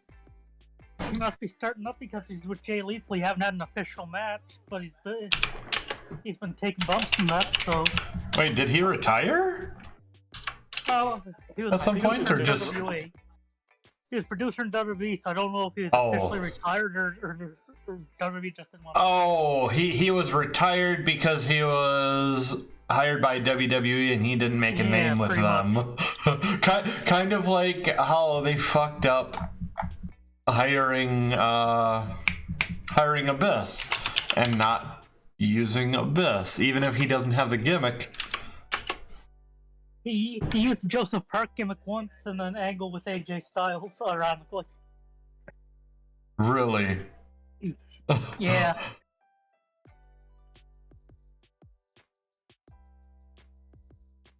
I think Sanjay Dutt works for AEW though, right?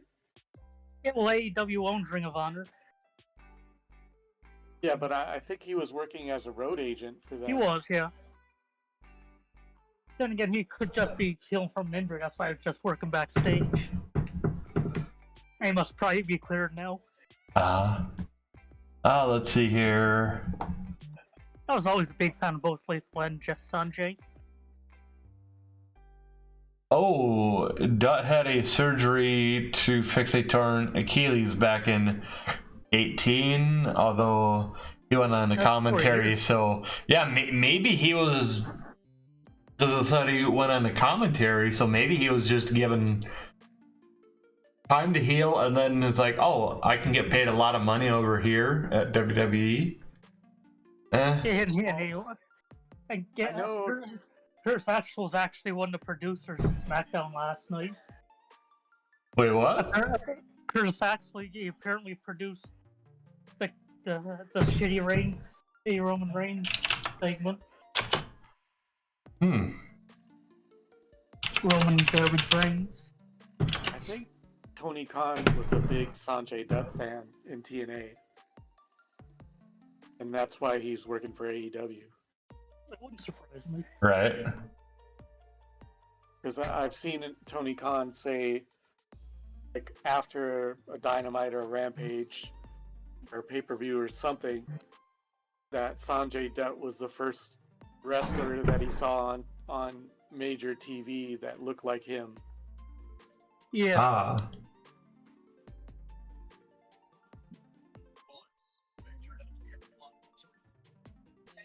He did open a lot of doors for wrestlers of Mid Eastern descent, I should say. Hey, it's that guy.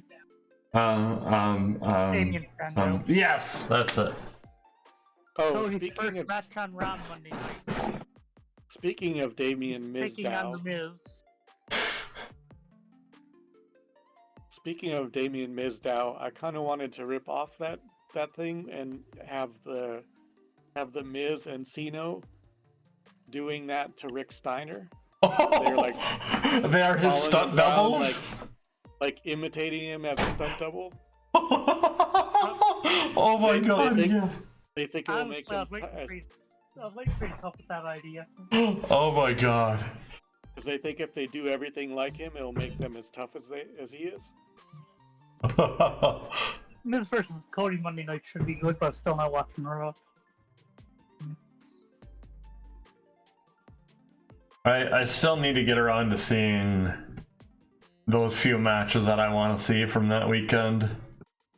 It means I have to get Peacock though, and I just have been too lazy. You can probably find them anywhere. Ah, yeah, you're not wrong. Peacock's a waste of money. You know I'm Canadian, and we don't have Peacock here. So I didn't really get the spoilers. I know Cody. Did he face Seth Rollins one-on-one? Yes. And I assume he won. Yep. Was there any interference? Clean. Okay. And is he a baby face or a heel? He got the babyface reception. I didn't see Raw, so I don't know what kind of I reception he feel. got on Raw. Oh, I did see on YouTube a promo that he was doing. Yeah, he's definitely playing up to the babyface, especially with the whole wanting to, saying that it had been his dream to be able to win the WWF title that had got taken, effectively stolen from his dad because of the champion's advantage that he never won, and give it to him so that way no one could ever take it away from him again. He said, but it seems that dream is past. But then, or has it? Because I can still do it, not physically, but I can wrap that belt around the waist of the American Nightmare. And of course, huge babyface pop, and then promo interrupted by Seth freaking Rollins, which... Well, he knows it's going to be a rematch there at some point. Right. It was actually a good match. It should be. I mean, they're good.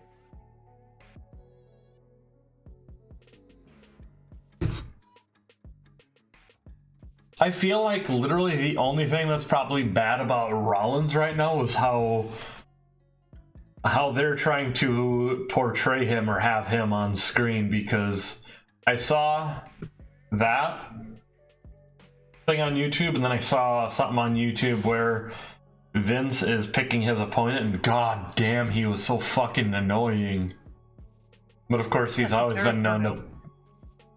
His character is just being annoying? Yeah, pretty much. Oof. But also, how was the Owen Stone Cold thing? Yeah, it was actually good. Was it a match? No holds barred. It was a segment that turned into a match, which is why the New Day versus Lamus and whatever the fuck the other dude's name is, Ridge does it, was moved to night 2. Oh. That was originally only supposed to be a segment, but I guess Austin got the full clearance. So they went with that. I assume Stone Cold won. Unfortunately, I'm a big KO fan. I like KO too, but I mean, he's not winning that match ever. I mean, I'll give Austin credit though. He did actually take a stunner from KO. I'll give him credit on that. Letting him hit that stunner, I believe, is at least I'm putting you over, even though you're not winning this match. I'm putting you over enough by letting you hit this. Like I would say, Kevin Owens probably got somewhere between 40 to 45% of the offense in that match. Okay, yep. Then I would absolutely agree that that had to have, without having seen it personally, just off of that description and with the KO stunner, yeah, no, he absolutely had to have fucking been put over despite losing. I'll compare it to. I was hoping Austin Theory would destroy that fucking overrated prick. What's that? I was hoping Theory destroyed Pat McAfee. He's fucking boring. I don't find him entertaining at all. See, I don't even know who Pat McAfee is, so I don't know why. An overrated former NFL punter. I mean, how the fuck? How the fuck does he even have any audience? Because Terry Bradshaw, I remember him from the NFL. Or at the very least commentating. You know, it's like somebody of these fucking things putting money behind shit just to. There's one thing I liked about Pat McAfee. What's that? He had the Dallas Cowboy cheerleaders come out and during the entrance. Well, could we have just had the Dallas Cowboy cheerleaders and not Pat McAfee? That would have been better. Actually, you know what? Could we have one former Atlanta Falcons cheerleader instead? Well, Carmella was a former cheerleader. Nah, I'm talking about Nitro Girl Shay. I don't even know what she's up to now. Apparently making handbags. Entrepreneurial style and shit. Yeah, nice. I think I found that out. Yeah, I found that out because Stevie Ray was talking about her and some of the old Nitro girls getting together because they were helping Charmel get something going. Yeah, that went into the Hall of Fame. Mm-hmm. For not doing shit. What's that? For not doing shit except for Miriam Booker T. Wait, she's in the Hall of Fame? Charmel is? Yeah. She went in this year. Why? No offense, but why? My exact reaction. I was hoping they would put Michelle McCool in with The Undertaker. Right. Well, same year. Did you hear The Undertaker's speech? I didn't. I did see a Noel Foley post though complaining, or not complaining, but taking some issue that he didn't mention her dad. He really didn't. He did not mention Mick. I'm sure he meant to. I mean, there's only so much that you can think of, especially if you're the headliner. The Undertaker's speech was almost an hour. The headliner pretty much gets to be off the cuff and not have to go by the little script they pass, because I know that they got to go by at least some kind of a script. Okay, everyone else had 4 minutes. The Undertaker got an hour. Well, Rick Steiner only got 1 minute. Yeah, that's yeah. His brother took most of my time. I was just waiting for Scott Steiner to go off. Right. I mean, I kind of knew in the back of my head that he wouldn't, but I wanted him to at least. I was at least hoping for Big Papa Pumps you hook up. Holla if you hear me. Right.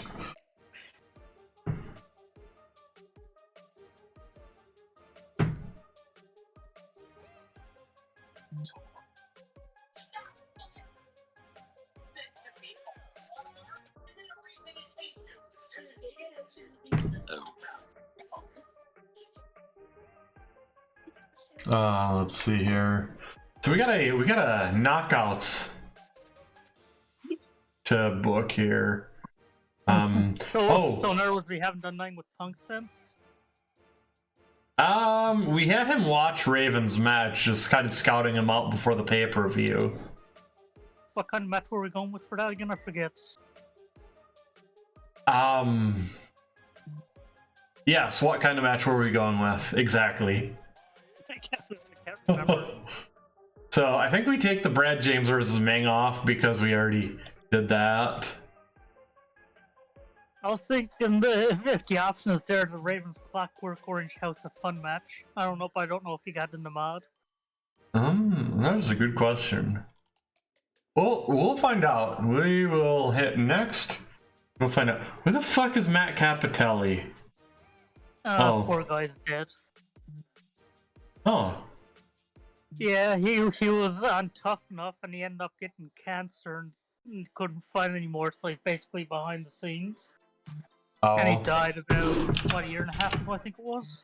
Oh, shit. He was only like 33 or something. Oh. I could be wrong on the age.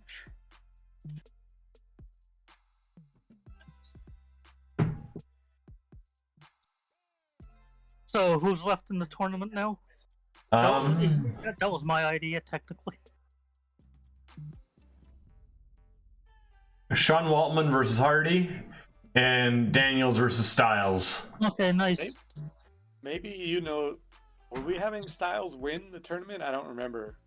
No, we were going to go by first round. We were putting in the best performances. But originally we were going to have Sabu, but he didn't put in the best performance, if I recall correctly. Oh yeah. Because I think we're going to have Styles versus Daniels in there somewhere too. Right.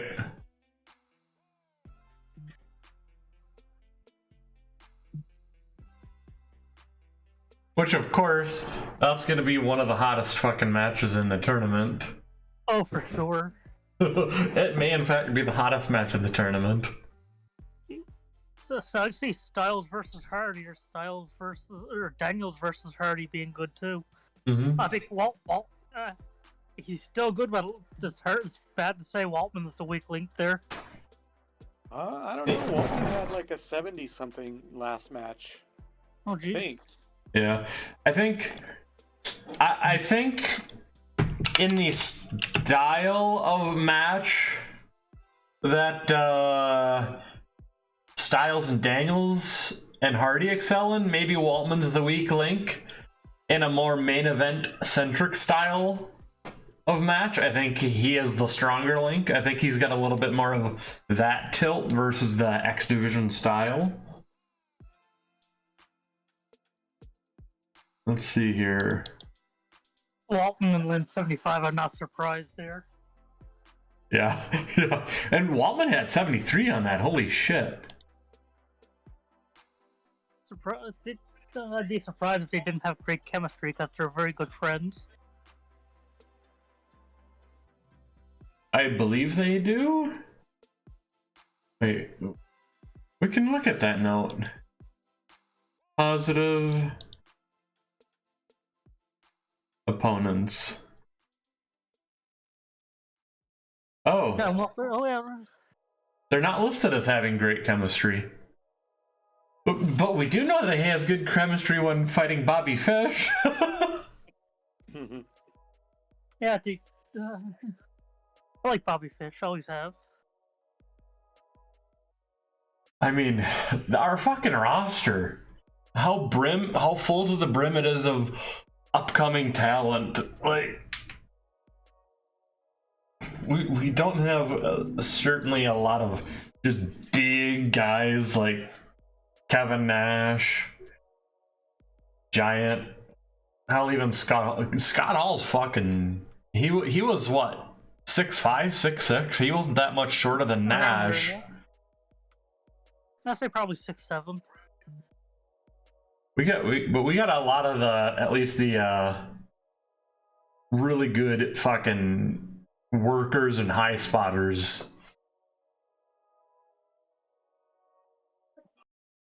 I think we got some people. What's up? 2.01 meters, however tall that is.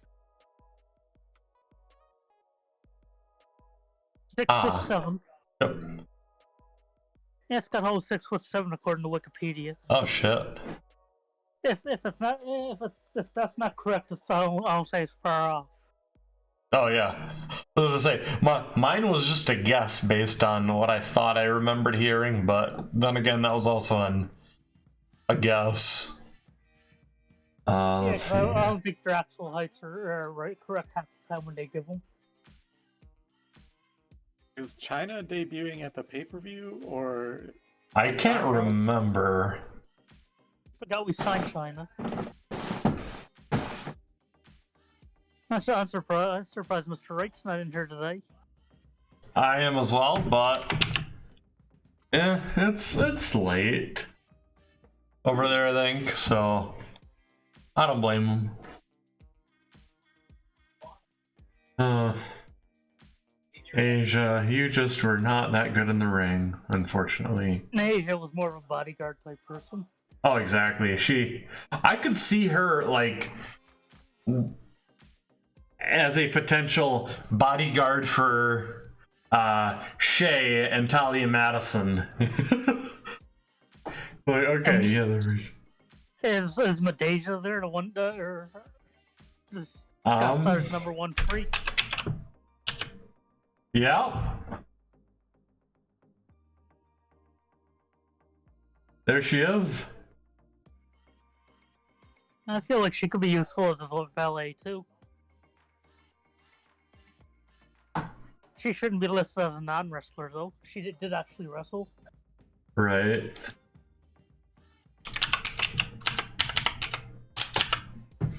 They don't have Tigress? Probably under her real name, which I forget what it is at the moment. I already looked for Vanessa Sanchez. Do you have the search set to anything in particular? That could be why. No, I think she just might not be in here. Probably not, because I don't think she was even active in 2004.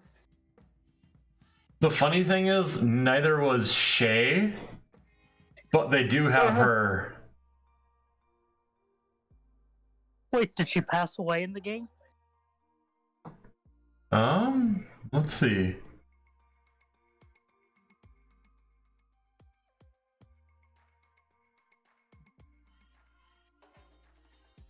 I don't know if you can search by death in the... Weird. I know I've been able to do that before. Oh, status. There it is. Deceased. No. No? Oh, I hate seeing that heart there. How do we get Vince McMahon Jr. joining this list soon? Maybe tomorrow. Right. Oh. At this point, I feel like we're at any day now in real. There's another. Fucking A. I like not having Eddie Guerrero on this list yet. We are stealing Eddie Guerrero when the contract comes up. Oh, fuck yeah. And for him, I say there's no limit on what we spend.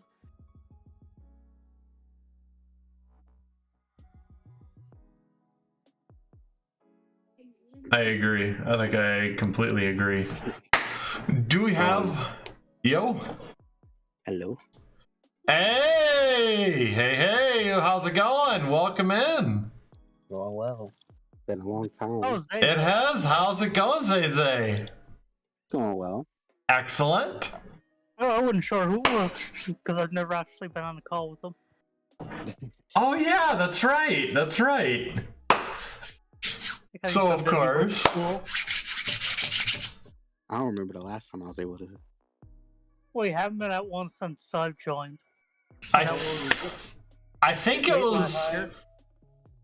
I think the last time you had been in on The Voice was on Glimish.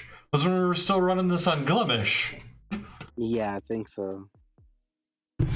Man, I wish that site wasn't so fucking clicky. Maybe Zay can be the one that decides how we debut. China? Yes. Oh, Yes. Yeah, we got knockouts. We got knockouts division now. And they have their own card because none of them are really popular enough yet, so they'd unfortunately bring down an Impact. So we're trying to harvest popularity in any way we can. wait. So, like, is this on TV? Yeah, we put the knockouts on TV. I think we probably have them on our own network, and I think we also put them. Do we have the knockouts on PBS as well? I'm not sure. Oh, never mind. We can't because we're booking. I was going to say check the broadcasting. Yeah, you can go and check who. It's on A&E. It's on A&E, Eurosport, and Global, wherever the fuck Global is. I don't know what. Global's a I do Canadian remember channel. what Global is. Yeah. Global's actually a Canadian channel. Oh, hot damn! And of course, our very own TNA network.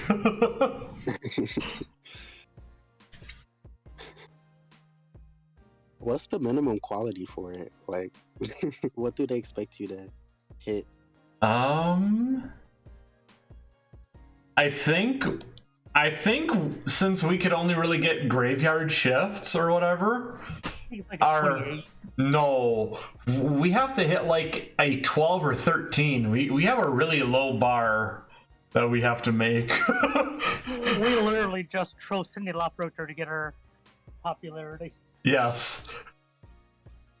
One Cyndi Lauper segment makes the entire show stacked high And enough. possibly a Sherry Martel, and possibly a Sherry Martel segment. Oh, of course. I think she's on commentary too, isn't she? I think believe that's so. why we I think signed her China. CM Punk.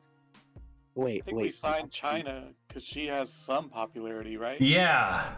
You should. I see sometimes in mods they don't give her any pop or decent stats. Wait. Like, do you have the knockouts like separated, like in their own division? Correct. Yep. Okay. Can I see the division? Yeah, absolutely. Let's pop that. Oh wait, let's actually sort that, because right now I also have the non-branded, which is the entire primetime stable. Yeah, you got to go into details about that. He missed that too. Oh yeah, I know that you've been in chat sometimes, but have you heard much about the primetime stable or not so much? Not so much. So primetime Elix Skipper had a match with Sting at one point because I decided to try to help the unimportant members on the roster gain popularity by having matches with Sting, because when they're that far below, even a loss to someone that high up lifts their popularity a bit. And then I saw that Primetime had a fucking excellent match chemistry with Sting, and they put on a killer match. Mm-hmm. So we then said fuck it and strapped a rocket to Elix Skipper. We had him Christopher Daniels decided to go to a All Japan or New Japan pay-per-view instead of ours. So when he or AJ Styles were going to be the ones to take the belt off of Michael Shane, the X Division belt.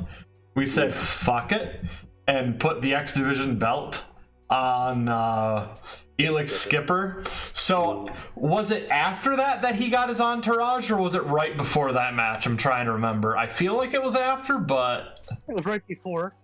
right before. Okay, so he has 3 lawyers, 2 valets, and he has members of an entourage from other sports. Let's pull up that stable. The primetime players. Elix Skipper. Meanwhile, Dennis Rodman, Karl Malone, and Shaq of the NBA. Butterbean of boxing. Professional sumo Yokozuna motherfucker Akibono. They have enlisted the law offices of Mason, Garvin, and Hart because kayfabe Jimmy Garvin and Jimmy Hart have now become lawyers. And we brought in Jason Paul and Shad Gaspard. And to give them a little bit of you're not gonna have a group like this that doesn't have some ladies, so we brought in Nitro Girl Shay, and then we brought in pre-Velvet Sky Talia Madison. And they're kind of running roughshod. They're pretty much, you know what, this makes sense. They're running roughshod just like the NWO, and this makes sense. With Dennis Rodman there, he knows how the NWO runs. So yeah, this makes all the sense in the world now. And we're still going with that Brad. Yes, Brad is still going to be eventually joining the primetime players as like the referee that's in their pocket. Gentlemen, Hey! please accept my apology. I missed the vital word, Saturday. Oh! No worries. I do have to ask, did you get a good nap in at least? Because I know it's late over there. Oh, it's at the moment it's fine. The moment it's only like 7:30, but Oh yeah. But yeah, I entirely missed the word Saturday. So, Oh fuck yes. guys. So we have Zay Zay Robin back. So of course Zay Zay meet Richard and Mike. I know that you were already familiar with Jero. Hello. Hello.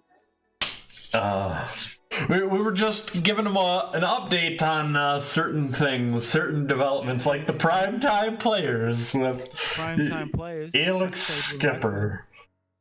Well, the best stable in sports. I mean, you got you got wrestling, basketball, sumo wrestling, boxing. I mean, you might as well have a ref in there, right? Exactly. Yes. We have I 3 still lawyers. say we need a football player. We need 3 lawyers. We probably need 2 refs. And don't say we need 1 football player.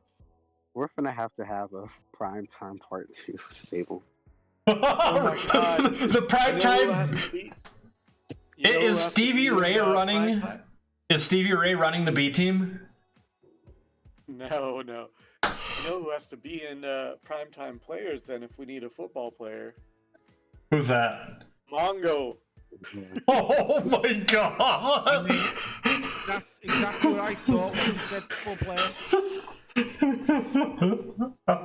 he in the mod? Oh my god. I believe Mongo is in the mod. We will check after this episode of Knockouts. Another option is Ron Simmons if he's not currently employed by the Fed. Oh, he's currently in the Evil Empire, yeah. If I remember correctly, he was in the same football league that Lex Luger was, wasn't he? I'm trying to remember if he was in both that one and the NFL, or Lex Luger.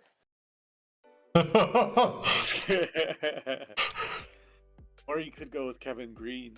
He's in the mod. Right? He's more tough than Luger. Yeah, Kevin Crane. Say. Oh, I guess we could go with Luger, since Mike was pulling for that. Yeah, ever hang yourself. So it's all agreed. When we finally do meet up, we're gonna be riding around the country in the Lex Express, right? I'll go Stone Cold and drop something on him.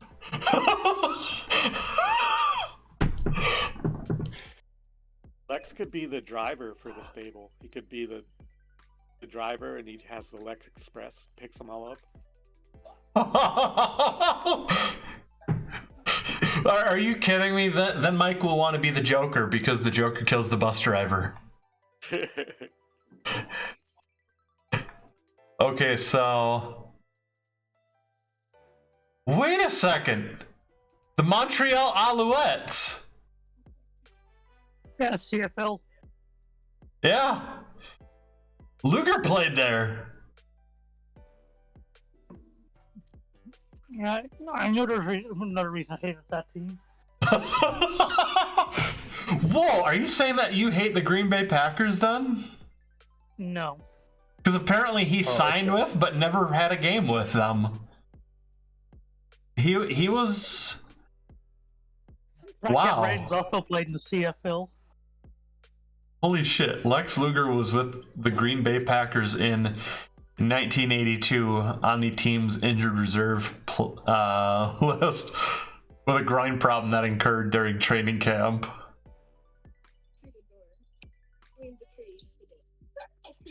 Stupid groin injury. If I'm not mistaken, Ron Simmons played with the Atlanta Falcons. Looks like he was with the Cleveland Browns, and then he went to the USFL with the Tampa Bay Bandits. Goldberg was with the Falcons, I think. Goldberg was definitely with the Falcons. Oh, that And then thing. Lesnar was briefly with the Vikings, but I don't think Yeah. he played. Yeah. Oh shit. Yeah, and Reigns played in the CFL with. I don't care. I think it was Edmonton? No. Or BC, one of the two. The Rock played in the CFL, I believe. Oh? Meh. Fuck the Rock. Damn. It's sadly too early for For Mojo. Braun? Oh. I Rawley. was going to say it's sadly too early for Braun Steiner. I think Braun Steiner would be, what, maybe 3 in this mod? What about 2012? Gronk? Can we get Gronkowski? Well, I think Braun Breaker, Red Starter, I think he's 25 now. So Oh, yeah, okay. Yeah, born 97. Okay, so he'd be 7. He'd be the same age. In that case, he was the same age as that football player who got killed in the accident. Oh, yeah, shit. Yeah, Braun's 7, so in Steiner size, he's probably the size of your average high schooler. Yeah. Okay, so yes, we were doing the honors of having the returning from injury Zay Robin figure out how we were debuting China. Aja's still champ, right? Yes, Aja Khan is still the champion.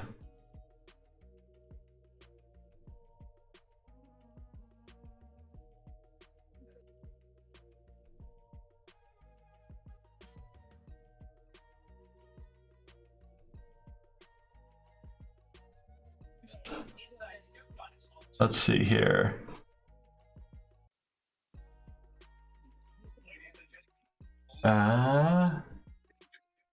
Okay, let's see here. Oh yeah, I gotta bring up, I remember at one point Zay had requested the knockouts roster. And We then did, yeah. shortly after that, we went on to the primetime players. Because Yeah, we said they were on. We said they were on every brand. that's why we brought them up, because they were unbranded and we had to set the brand. That's right. Okay. Is China not here? Oh. I think she's not Joni. branded. I think, yeah, she's under Joni. I think she's not branded, is why she didn't show up there. Yeah, she's not branded. Who's gonna put their stamp on Joni? Yeah, who has an idea? Oh, no, I was talking about who's gonna put their mushroom stamp on Joni. Oh, Waltman. ouch. Holy shit. Waltman already did. Okay, so Zay, this is our women's roster. Now that we got off of that sidetrack. Let's see.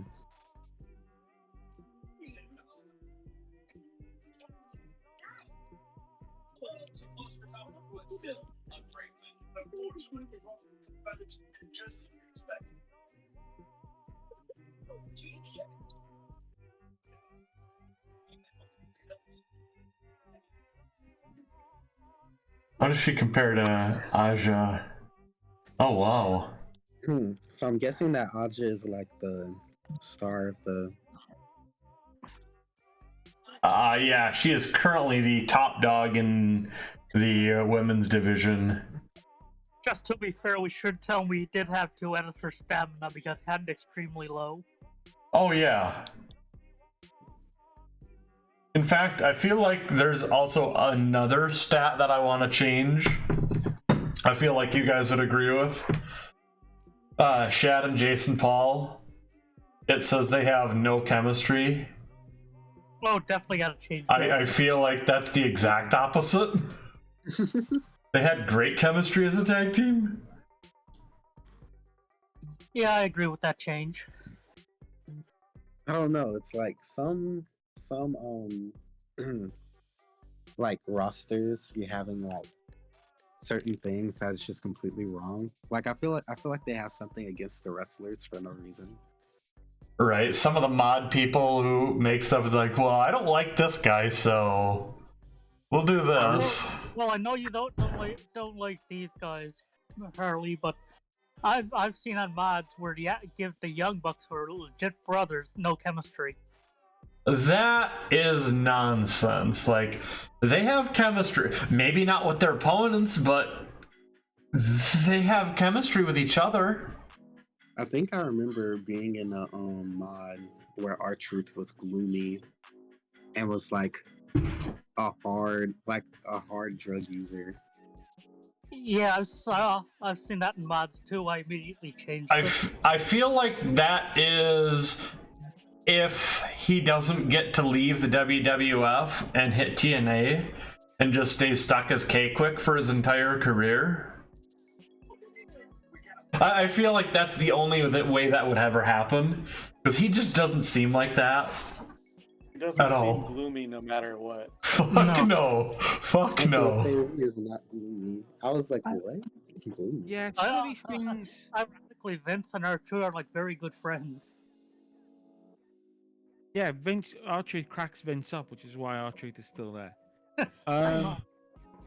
But like some of these things particularly in like RWC or like monthly mods, get added at one point for some, and no one remembers the reason why, and then they just hang around forever and never get changed. You know? Yeah, the first thing I do when I go to download a mod, I go through all the attributes because a lot of them has to be fixed. But do Like- I can't be. I just play the mod as is. Really, I really can't be bothered to. See, what I'm going to be starting to do is I'm just going to find Ted Oates or add him into every mod and increase his stats to like the highest tier, or at least star power. Just high quality 100 star power for Ted Oates. Maybe nothing else needs to be changed in the mod. Just And it's always like, I love the random when you're in a mod and there's just random people with like crazy good star power.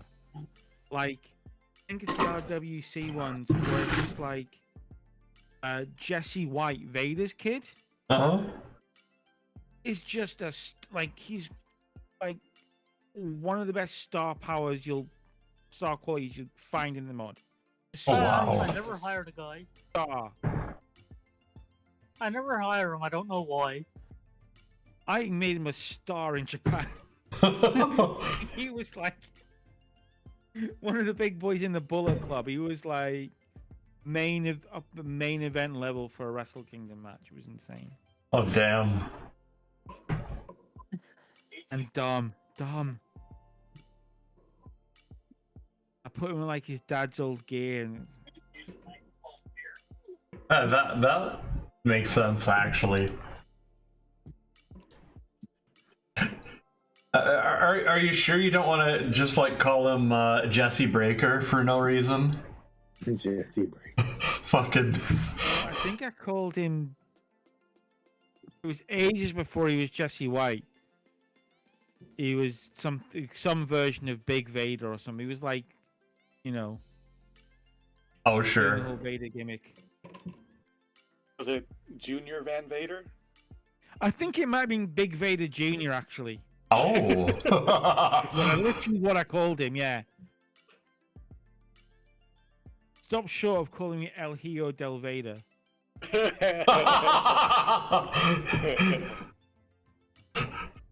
See, that's when you take your promotion on tours. What do you think? Why is he El Hijo del Vader when you're in Sweden? I don't know. But What do you think's more old school, Van Vader Jr. or Van Vader number 2? Oh. I feel like number Tua. I feel For like some reason, I feel like Junior is more of a Latin thing, and 2 is more of a old school US. Yeah.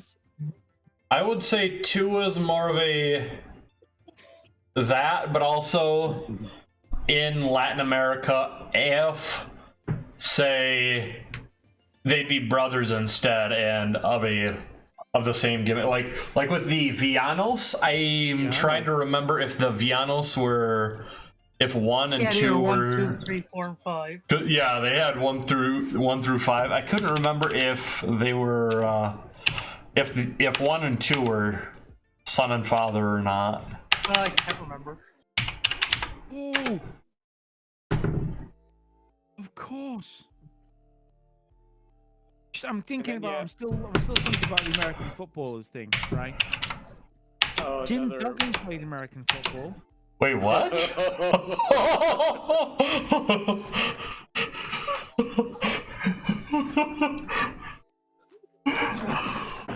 if you want to be more serious, Monty Brown played American football. Yeah, Monty Brown and Ron Simmons were the first 2 names that came to mind. Yeah. Oh. Yeah, do we have Monty Brown? I thought we did. right? Not yet. No, we signed them. Did I'm we? sure we signed them. I didn't think we did. I'm pretty sure he's had a couple matches. Like, who are we talking about? Oh, or is this his period where he was like away for like a while? It might have been. 0203. Could have been away. Returned in March Oh. 2004. Yep.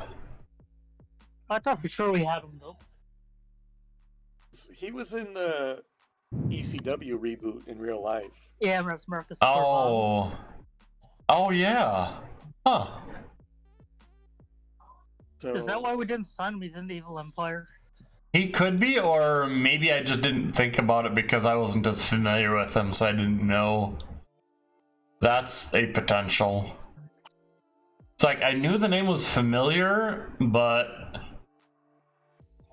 I guess I'm just not as familiar with him, so I didn't think about it. Well, I would have But yeah.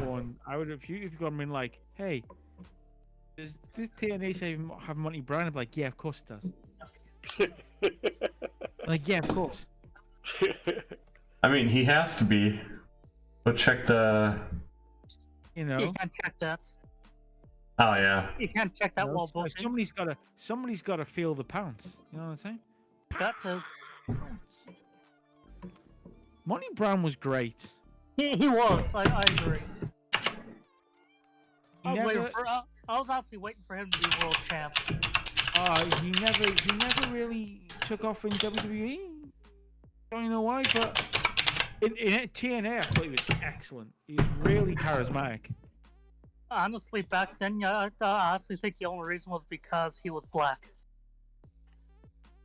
Yeah, quite possibly. I mean, they like kind of took away the things that. I mean, he's still the alpha male, but yeah.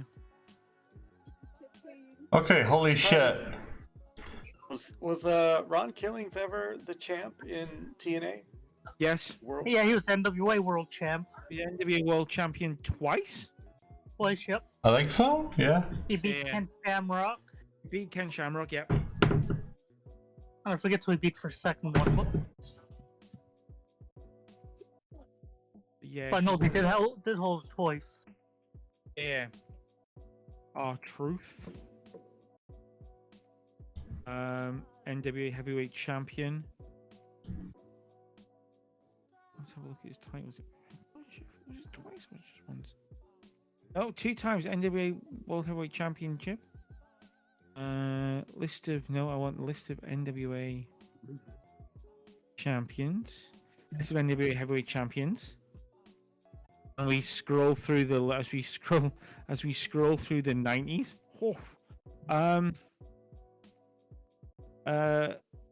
Killings won it in 2004 from AJ Styles in a 4-way match, also involved Harrison Raven. And he dropped it to Jeff Jarrett. What a surprise. In like 2-3 weeks. I think his first run was maybe the longest. Yeah, his first run went from August to November.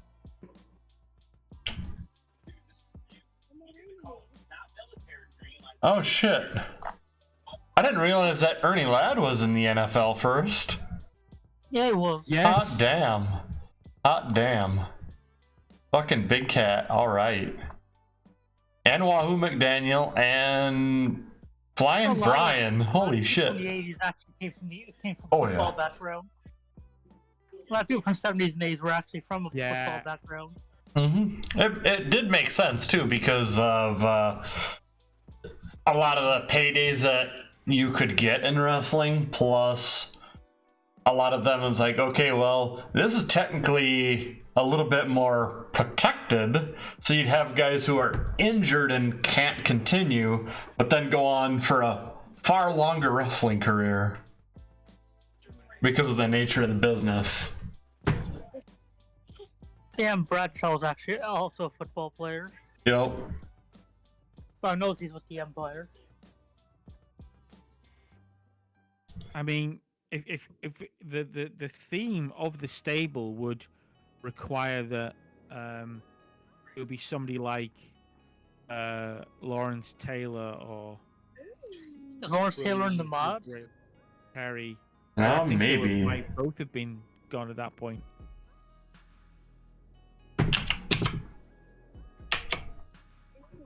I wonder what I think, if I'm not mistaken, maybe in this mod.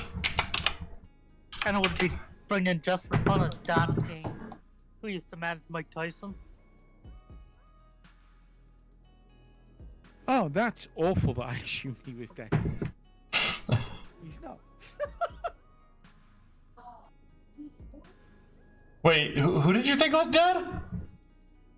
I'd never thought about Lawrence Taylor, and for some reason my first guess was, oh, he's probably dead now. Oh. He's not. William Refrigerator Perry is, though. Uh-huh. Yeah, refrigerators. Yep, the fridge.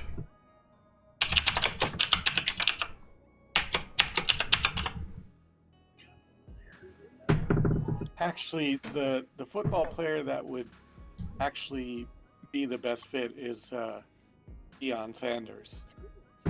Yeah, he would be. If I don't know if he's been in any mods still. Because he is the actual. Green is like Kevin Green is a solid option. Yeah.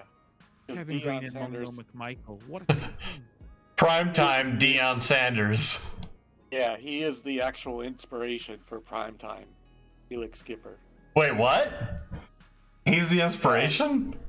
Yeah, because he was his nickname was Primetime. Right. I didn't know if maybe that was just a coincidence on the same nickname, but And he was like the guy with the most swagger in the whole NFL. Pretty much, yeah.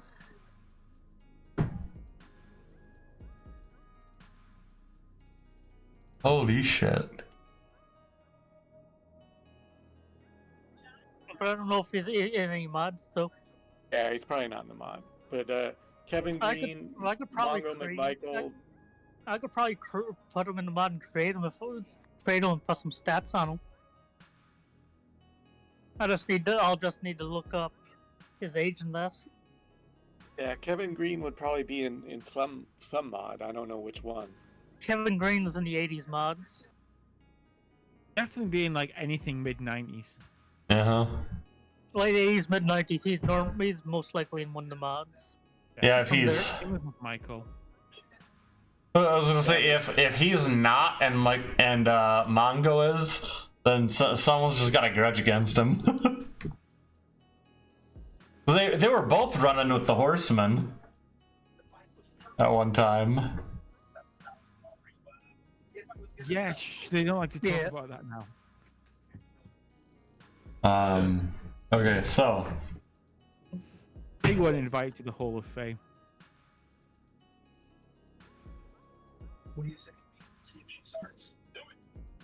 what do we want to do about the knockouts? Oh, we got this up here. I say have an open challenge and have China debut at the pay-per-view. I was actually gonna just suggest, in terms of China, just have her like, you do a very standard bog stand wrestling angle after whoever Kong beats in the main event tonight. You just have China walk out, and you do the classic. Oh my god! It's Johnny Lawler. She Oh my stares God. at Kong from the top of the ramp. You know what? That's probably a good Technically, in her call. brief run with TNA, she went by China Doll. Oh? It was a legit one match, but that's besides the point. Yeah, it was Kurt Angle and China against Jeff Jarrett and Wasn't she just Aaron. China? I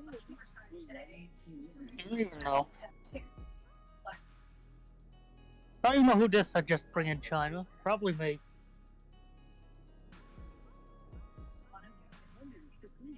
There we go.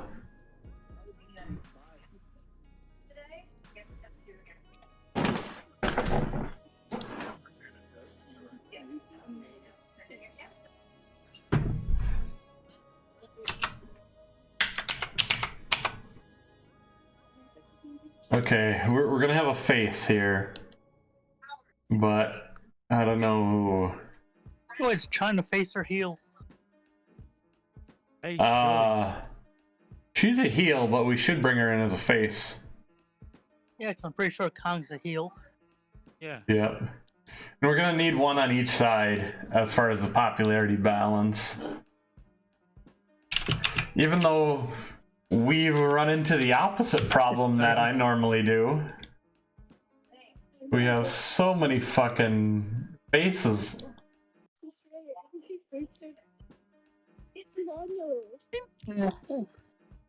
And the gimmick's an equality fighter. I guess, but Yeah, that. It was essentially her gimmick, but if she's Yeah, not it going to was. do the whole fight the men thing, then let's see. Yeah, I think we should change that gimmick.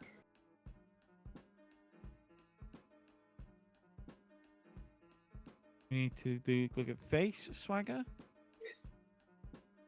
Face Swagger, the brother of Jack Swagger. Right.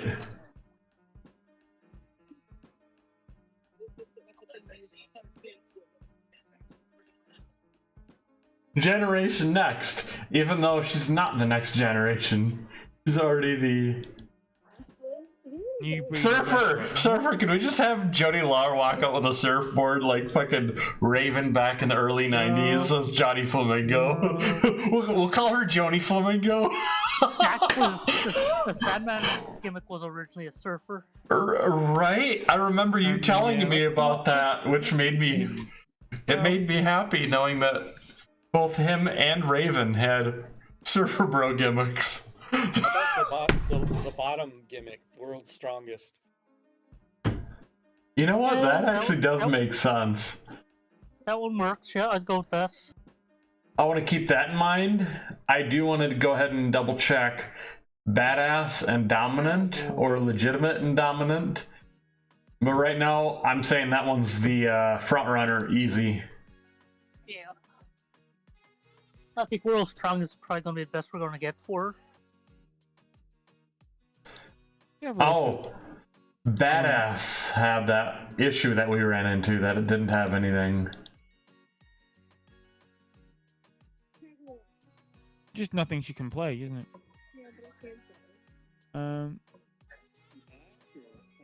No, badass had like a serial killer or something and something else. Pretty badass. I mean, a lot of the brute angles would feel like they were, you know, that. Nation of Violence, China. Just a terrible tattoo and her walking around with a machete for no reason. Wait, where's Hall of Pain? Where's Hall of Pain? No, I don't think it was a thing at this point. So it might not be in the.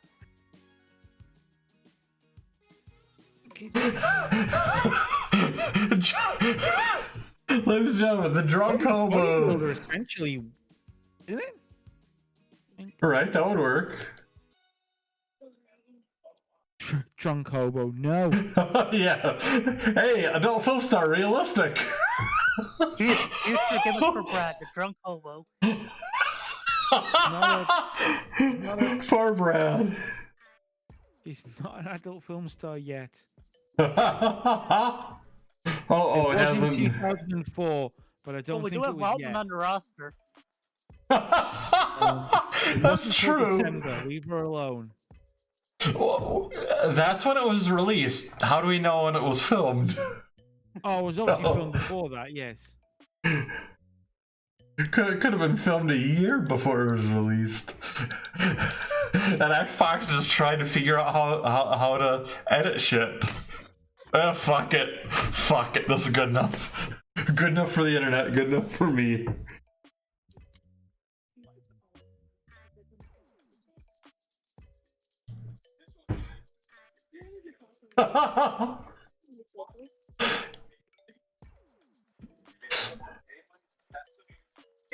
Raging Bull.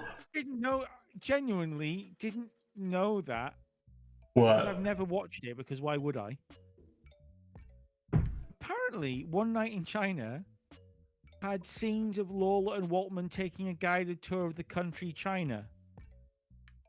Oh?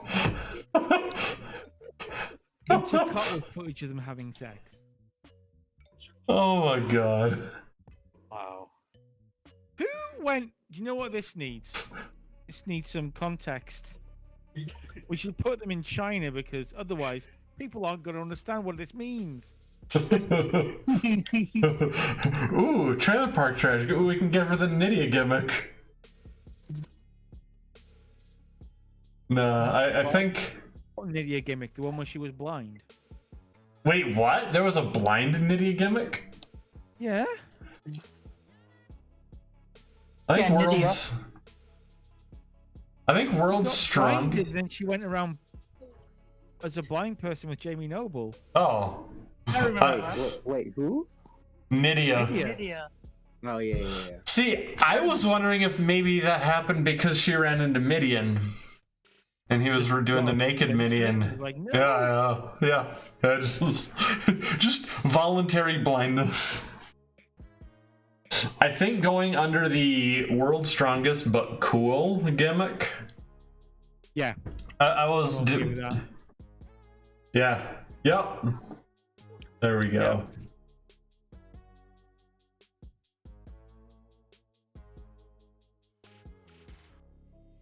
Is there anyone on the women's roster whose gimmick is bad?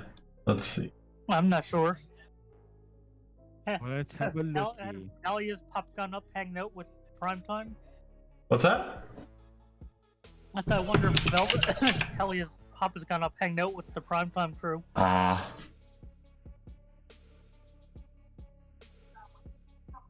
I'm not sure because her popularity is still fairly close to what a lot of the other knockouts are at, but maybe a little bit more. Oh, yeah. It doesn't help that my WCW biased ass keeps putting Shay and stuff instead of Talia if I get the chance. Well, of course it would. Call me out. Call me out. I don't need to have a Nitro Girl in every segment. I just want one. Talia in every segment. No.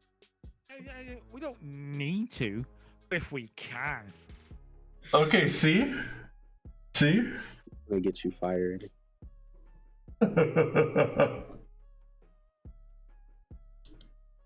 Okay, Akira Hakuto needs a new gimmick. If Kimberly Page is not available, then she'll have to do. Bull Nakano's gimmick's awful, apparently. And she knows it. Look at that picture. She's mad. I mean... Professional golfer, Bull Nakano. Right? Yep. Ah, please let that be the gimmick we go with. You know what? She's turning her a professional golfer. And if The this... problem is, there's never been a good... Like, you say professional golf and wrestling, my brain goes to Kerwin White. Yeah.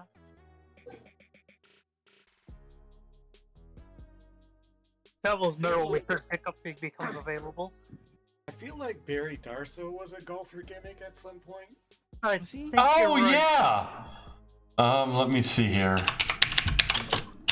Why is the name Fairway coming into my head? Chip who? Chip Fairway. Fairway was an American professional wrestler. Yeah, why choose Chip Fairway? Why Johnny is that? Fairplay. Why do I know Chip? That's got to be like that's a TW thing. That's the only reason I know that guy. As close as I I'm feel thinking like, of Johnny Fairplay. I feel like William Regal could have been a great golfer gimmick. And they beat the fuck out of you. No, Chip Fairway was he was just an indie guy. Just went around like IWA Mid South Heartland Wrestling Association. Retired in 2003. Hey, he could be in the mod though. I've definitely seen him in the. Wow, that is, yeah. Why So, did things stick in your head from that game? You know. Barry Darso was Mr. Hole-in-One in 1998 WCW. That late. That late, they... 1998? Yes. And Mr. Hole-in-One. Uh-huh. And mind you, this is when Russo was still over in the WWF. So it wasn't like, oh hey, Look at the when pictures, it's Yeah, with the amazing. garbage Russo gimmick. wait, what pictures? I'll Google image search WCW Mr. Hole in One. Oh yeah. Oh, Yes. incredible.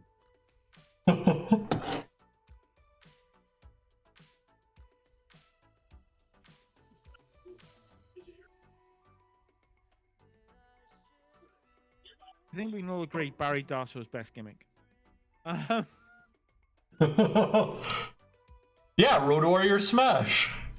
No, Mr. Hole in One. Blacktop bully.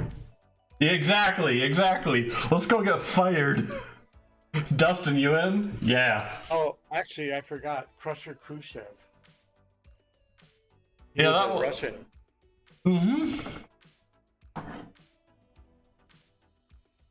Because if I remember right, I think that actually came up as a potential when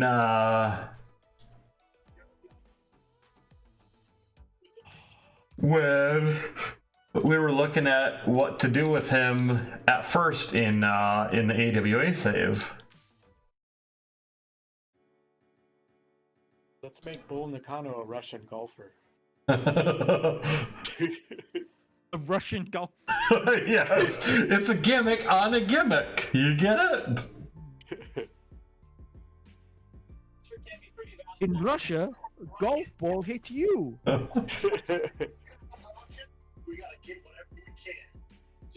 she could be a Russian comedian.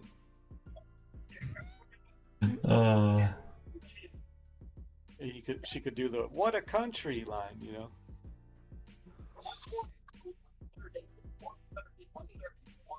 She hits actually whatever her finishing move is. She hits her finishing move, then she goes, "Oh." Oh my god.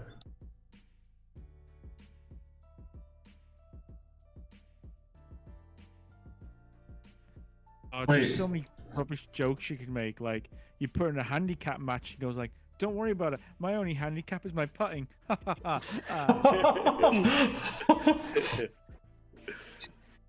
Okay, dominant and then offbeat unstable. What the fuck do we have? Yeah, offbeat unstable. She's a frustrated golfer. She got she got hit by lightning on a golf course, and now she's like crazy, but she's still a golfer. But because she's like, you can do like this. She switches in her matches and like becomes like vicious, like beats down people because like a switch. She's still like a goofy golfer, but she's also going crazy. So she like beats people up. Wow, this is like a layered gimmick, guys. This is like really deep. And I mean, there is the dual sports star crazy. Sports star, yeah. Excellent. Golf maniac. Is, oh my god, is Harvey doing something in this mod? He's probably under the name Bruno Lauer, though. We're gonna start calling her Blitz Nakano because of the lightning. Fuck it. Yeah, that's fine. If we like, Harvey Whipple would be a great manager / caddy. Yeah, he probably goes by Bruno Lauer in the mods if you look for him after.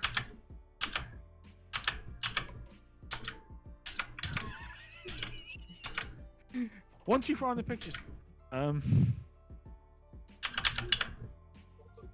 yeah.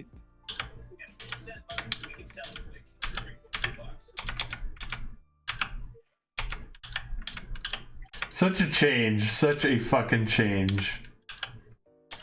What a momentous moment. What a great gimmick. Like.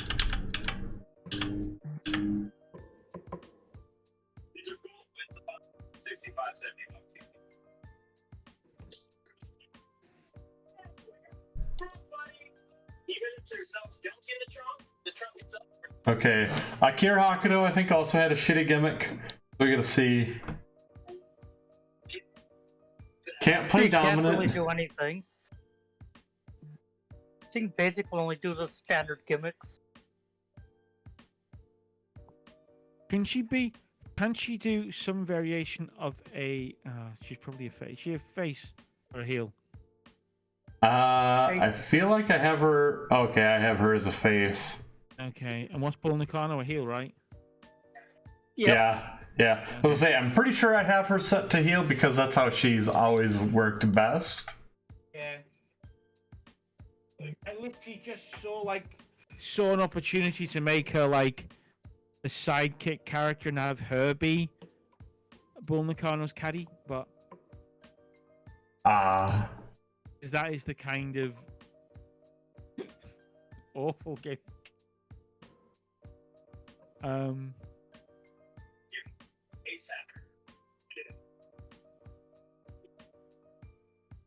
Face.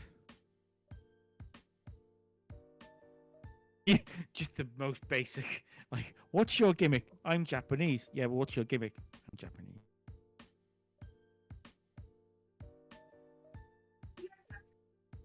What the fuck is Muga? A form of selfishness, apparently. Ah. Or selfless. Don't know what that is. Selflessness.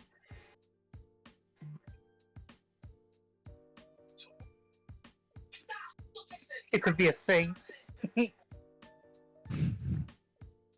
I feel like... It could be Santa Claus. Oh, Shark Girl. Prude. Shark Boy. Prude. Prude. What right to censor Akira Hutaka? Alright.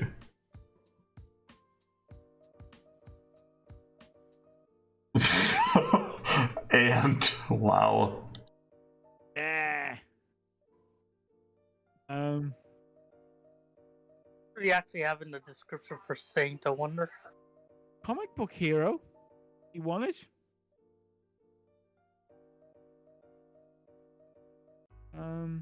Saint.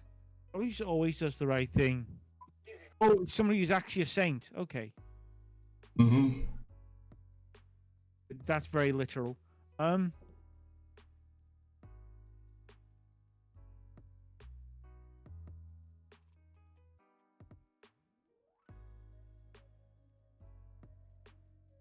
Detective. Anti-heritage. I mean, you could do like a fan favorite, fan zone sort of like, you know.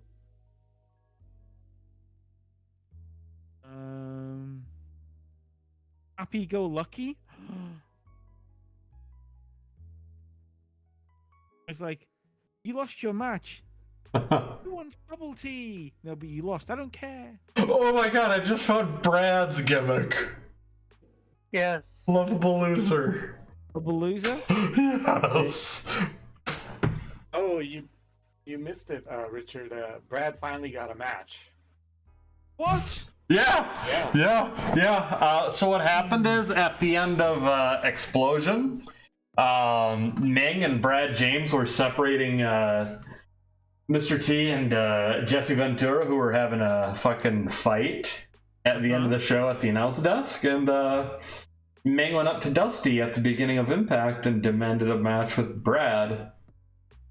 So the second episode, or the second angle of that Impact was Dusty telling Brad, "Good news, put away your ref gear. Your patience has been rewarded. You got a match tonight."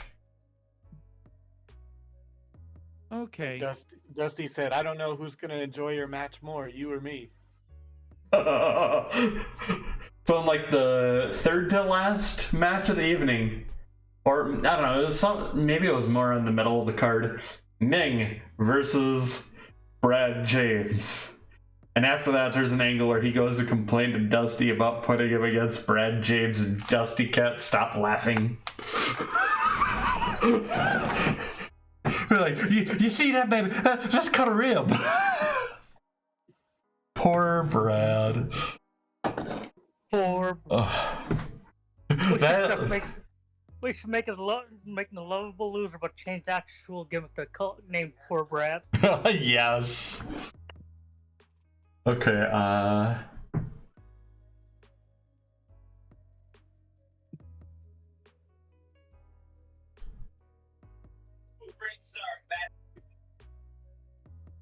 I feel like this or Warrior, just due to kind of how her classic gimmick over in Japan was. Oh, yeah.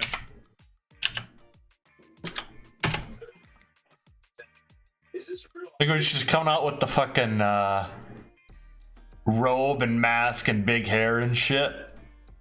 Yeah.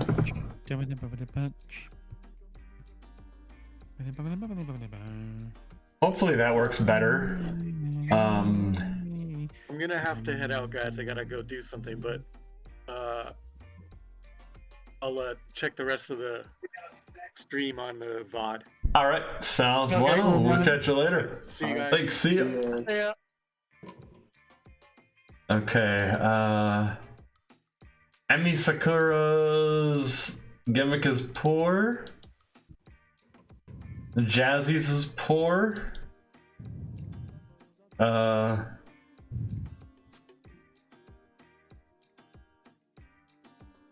Okay, really, those are the only two that we really need to adjust. Okay. Maybe Sakura, we can give her some type of musical gimmick, because that's basically what she does. Yeah, Oh, sure. like some sort of rock star gimmick. For Emi Okay. Sakura.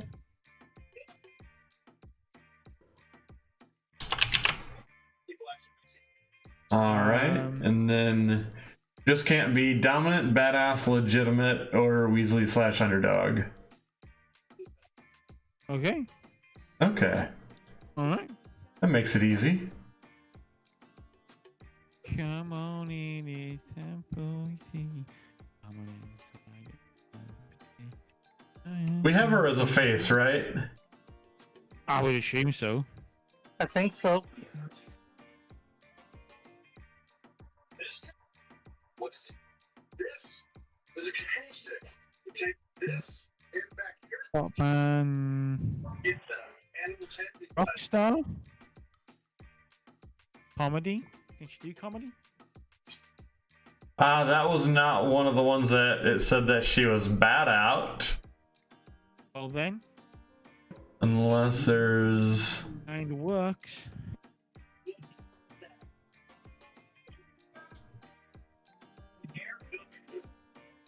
We'll pull the trigger on that one?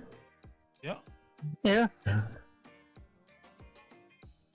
I just hope she's a face. Okay, and she is. And Jazzy. Jazzy B? Alpha female? Oscar? Nah, come on, we can do better than that. Was she a face or a heel? Heel. Yeah, I was gonna say, she's... There was no way I was not gonna book her as a heel right out of the gate. She's pretty much always a heel anyway. Interestingly, I first came to know about her because of her running Pro Wrestling Eve in the UK, where she came in as like the big bad German ass kicker, and they had to turn her face because she was just so over? so over. So it was basically the same thing that the Road Warriors got so fucking over for being dominant and, oh, we gotta turn them face. That's always a good fucking sign. Means you have something that people want to see. I'm thinking some sort of like badass sort of like, you know, what she is, like throw people around like badass. Because ultimately, if we could also somehow manage to get her a bit more popularity, I'm thinking she's a good opponent for China. Oh yeah. You know? It's too one-dimensional, but she could definitely pull off the bully gimmick. Right. Well, what about Celtic Warrior? No, she's better than Sheamus, but that's besides the point. I am a Celtic warrior. Where are you from again? Germany. Germany. Germany. The very Celtic nation of Germany. That doesn't make any sense. Shut up. I'll beat you up. Right. Like, no, but no one questions it. Oh, if we're gonna not like, if we're gonna book it silly, you'd have her walking around like telling everyone she's a Celtic warrior, and then no one questions it because she's huge and scary. Like, shut up. just JB's just like, okay, yes. Top of the morning to you. I am the Celtic warrior. It's fine. But that's the best thing is she makes reference to like every Oh, it's other all Irish spot. stuff. No, well, I was like, top of the morning isn't that more of English? I thought. No, it's an Irish thing. Is it Irish? Okay. Yeah, Irish thing. Top of the morning to you there, fella. Oh yeah, it is. So she's just like going like, I'm going to the back now to drink a Guinness, and everyone's like, oh no! Don't tell her she's not Irish. And have question her Irish. Have Miz and Cino and Miz questioning her Irishness. I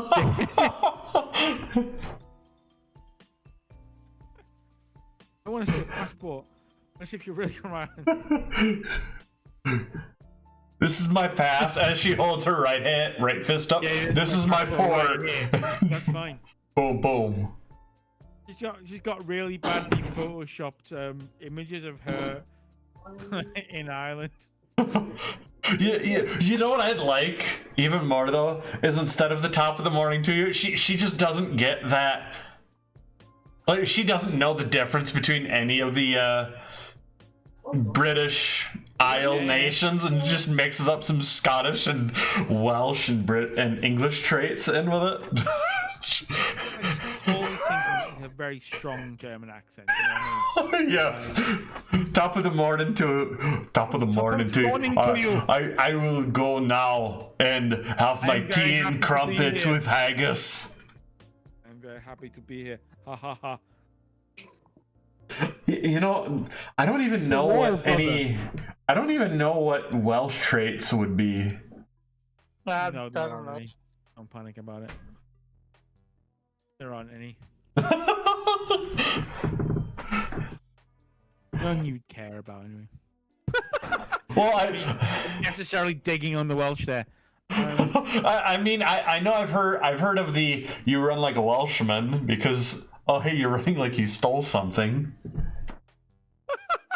That's the only thing I've ever heard for a Welshman. Oh. So are we going with Celtic Warrior? I think so. You guys have convinced me.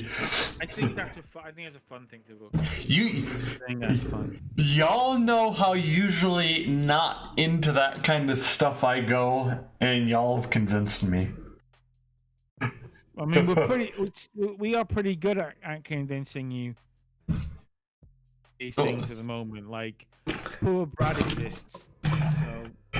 Well, I'm all about poor Brad. I'm not gonna lie. I mean, poor Brad kind of came up because players. Right. Primetime Players is a lot more on you guys creating it than me. Poor Brad. I kept dragging him out of matches, kept putting him in stuff, and then you guys enabled me. And I'm like, okay, yes, let's do this. Saw a pattern, like, you just weren't using Brad, and I felt bad for him, man. See, I saw a pattern too. We brought him in to replace Conan because fucking CMLL stole him. Oh, man. I'm just happy we were able to keep Daniels. Oh, me too. Certainly helpful. Okay, so what do we want to do for the main event as far as who's facing Aja Kong? Oh, whoops. Hey, look at this. Look at all of our recognizable star and major women. Or faces. Now look at all of our unimportant ones. Well, you know, when they never appear outside of a B show. Well, we need to build them up. But that's the thing, you're not going to build them up on a B show. All you're going to do is be like, you might do some momentum, but in terms of their popularity and everything, and perception levels, that's not going to change on a B show because it's a B show. So I mean, they've gained some. have them chug along. They won't be damaged, but you're never going to get them over on a B show.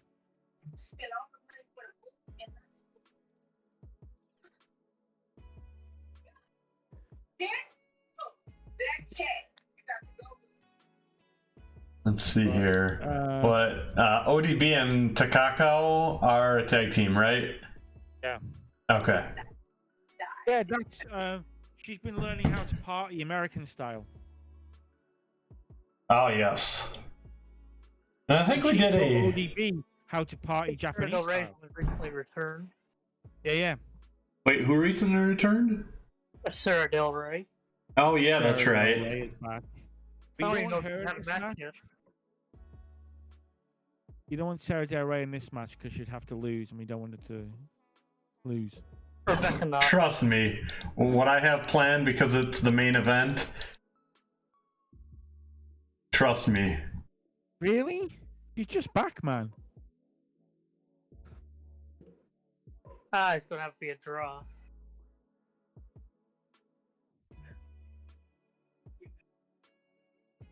Let's see here.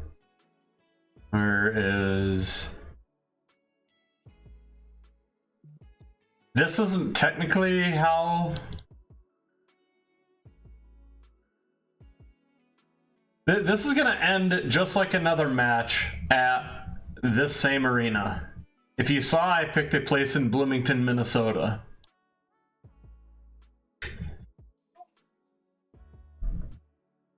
Huh?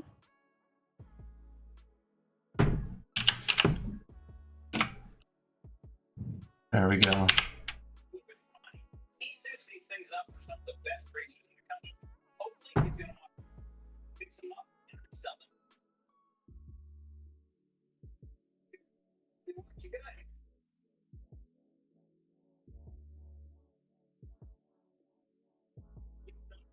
Wild Brawl with a draw decision as they get distracted by Joni Lauer walking out down the ramp. Or not down the ramp, but down the aisleway. So you know where I'm at? Yeah. Mall of fucking America.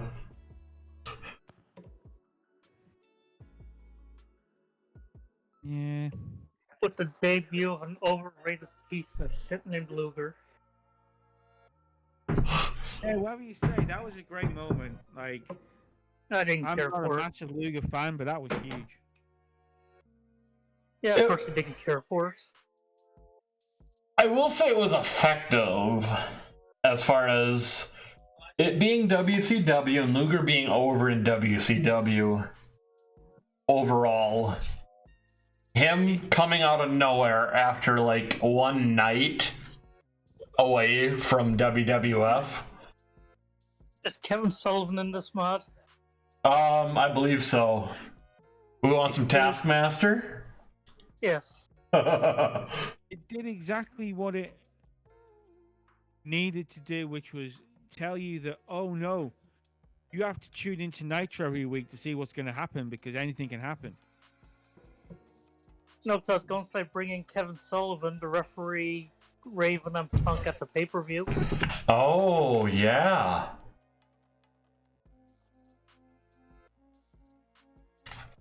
I don't see why not. I'm trying to figure out what is the reason. I'm not against it at all, but I'm just trying to figure out the moving parts to that. Or is it just for the hell of it? You know, have them get into brawls each week leading up to it, and on the go-home show, announce that they're bringing in a special guest ref. Oh, sure. Because it only makes sense bringing someone who could actually somewhat keep control. Okay, I gotcha. What's your red level? Because technically it did actually happen. They did bring in Kevin Sullivan for a Raven match and as a referee in TNA. I just forget who it was against. I'm thinking Sandman.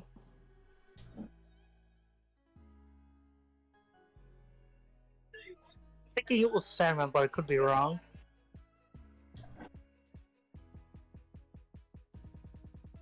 I feel like we're gonna throw a few fucking moving parts at the wall to see if any of these tag teams work. I don't recall if we've tried any of these lineups yet, but I'm not sure.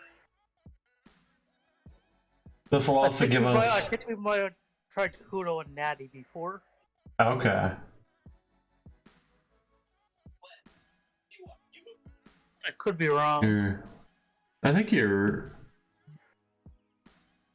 could be right though, and I could be just wrong.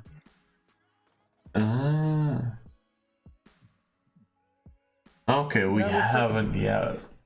It looks like I was wrong. It's really tough to remember though because of. I mean, it is the B show.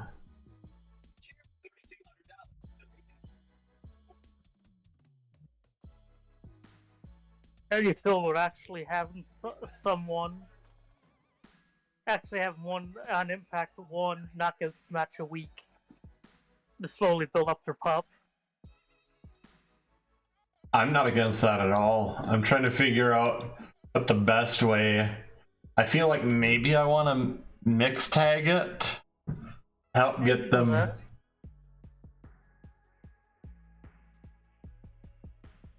The big thing is I didn't want the knockout matches bringing down Impact, just due to them having low popularity. But I feel like that might give them a good enough rub too. And one thing I don't like about TEW, you can't change B shows to A shows. Wait, I thought you could once the TV deal runs out.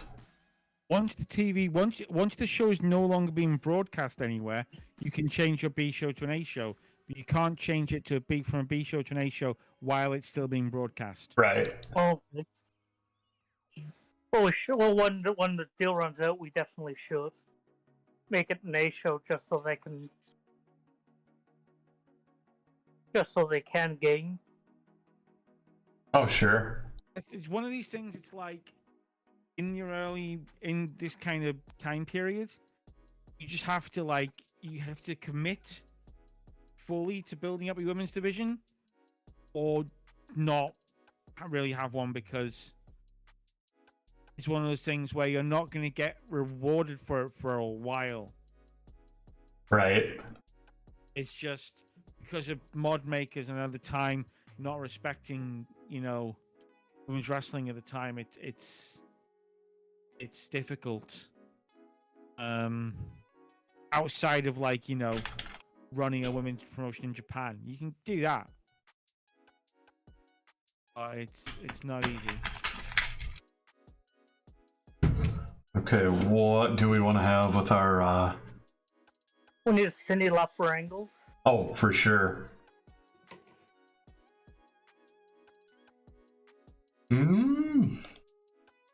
I think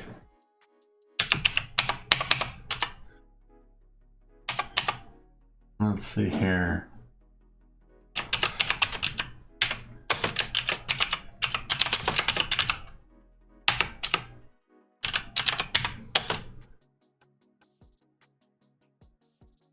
Fuck, I'm trying to remember that song from Rocky IV.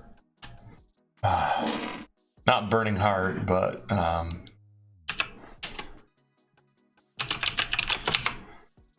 One second, I got you that. Rocky IV. Oh, Hearts on Fire? It's not from Rocky IV. Is it? That is, yeah. It is. Although I'm trying to remember, is that the one that I'm thinking of? Not Living in America, unfortunately. America? There's no easy way out, I think. I think I was going with Robert Tepper's No Easy Way Out. No easy way out. Because there's no easy way out. Yeah. Because we have Sarah Del Rey coming back from injury, having to face off. So what's being said in Twitch chat? Oh, what's up? I said, there's anything being said in Twitch chat? Oh yeah. No.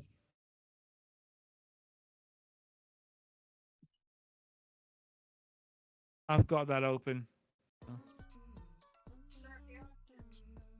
I mean, all of us were more so talking in here, so I just kind of said, well, I'm not gonna worry about that portion, because I mean, outside of, I know Zay is gonna be in chat, so I'll pay attention to it more now.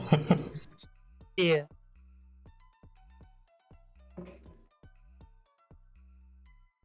Let's see here.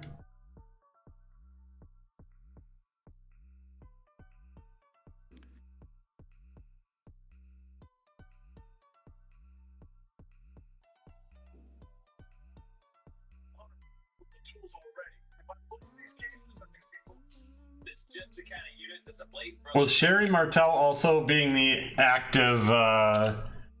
Yeah, she's the active person running the Knockouts division. That's right.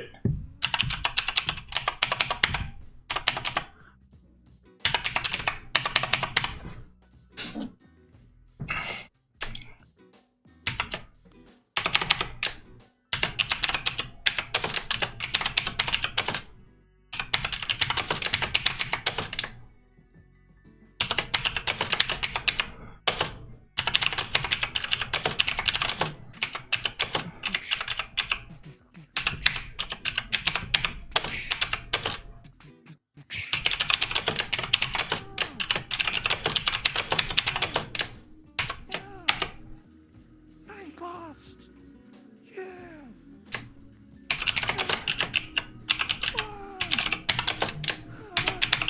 Think from nowhere, I'm no one at all.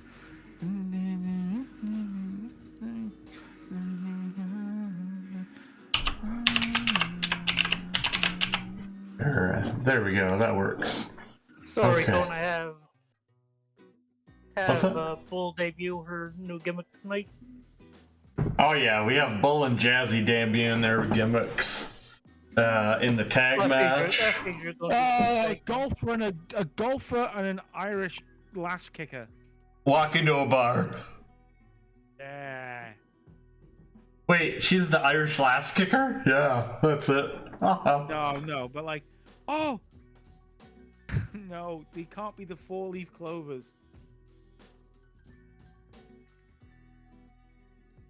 Because of 4 from golf, she thinks is Irish. Oh yes. Becky Lynch is Irish, or Rebecca Yeah. Knox.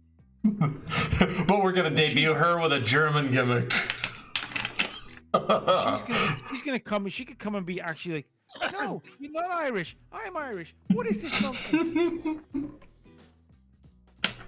let me do what I did my first few years in WWE. Let me just do some Irish dancing. Which people forget about. I never forgot. When she was in NXT at the start and she just walk on and do a bit of Irish dancing. Yeah, She was I real, remember that. she was real bad at it. Charlotte Flair was better at the Irish, doing the dancing jig thing.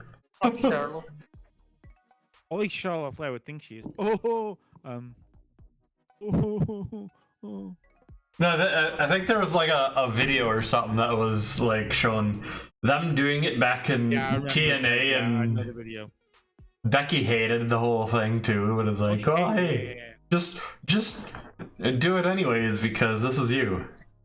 Except for, well, I really feel that the steampunk thing really fit her great, but then they didn't actually do anything aside from, oh hey.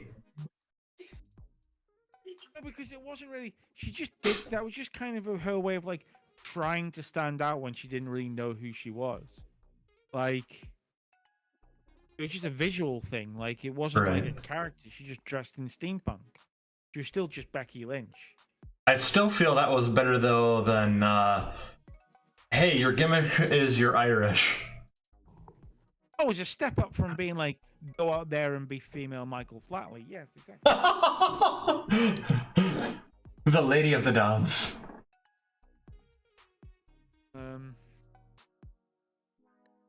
Is Emi Sakura in this match? Okay, no, she's the only one who's not debuting her new gimmick yet. You know what? Actually, she will be. She will be. We'll have Rebecca Knox on the card. Yes. And we'll have I feel Emi like Sakura Rebecca on the Knox, card. An alpha female in some sort of feud over Irishness is is down the line what will happen.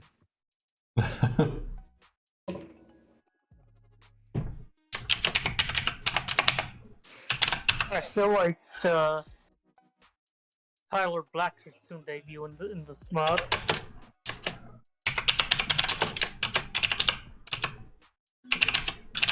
It's either late this year or early next year.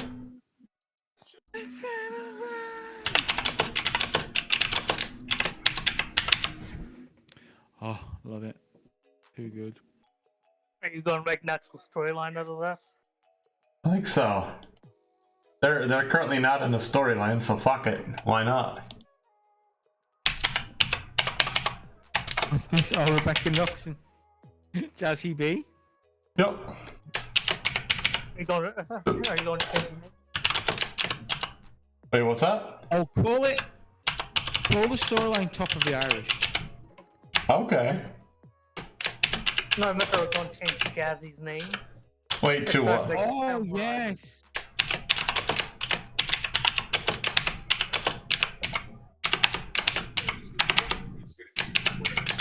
Wait, what are we gonna change it to? Oh. What's the most stereotypical Irish name? I was thinking we kept Jazzy, like her, like it was Jazzy Gabbert, wasn't it, in WWE? So you could just call it. You could just put an O in front of like Jazzy O Gabbert. What's her real name? Jazzy Gabbert is a real name, I'm pretty sure. You call it Jazzy O Gabbert. Could be a real Jazzy name. Gabbert is her real name, yeah. No, actually, it's not. Of course, her first name's not Jazzy. It's Marie Kristen Gabbert. Yeah.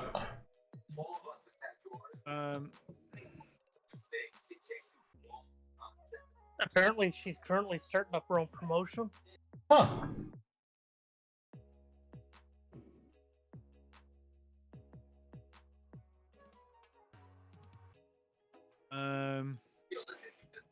Most Irish name ever.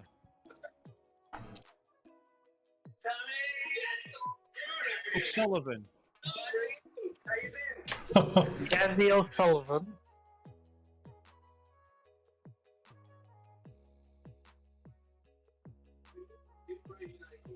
$100 most Irish surnames revealed. Number one is technically Murphy. Jazzy Murphy. Jazzy Kelly, Jazzy O'Sullivan, Jazzy Walsh, Brian O'Connor. There's got to be O something though. That's very kind of like O'Shea? perfect. Go.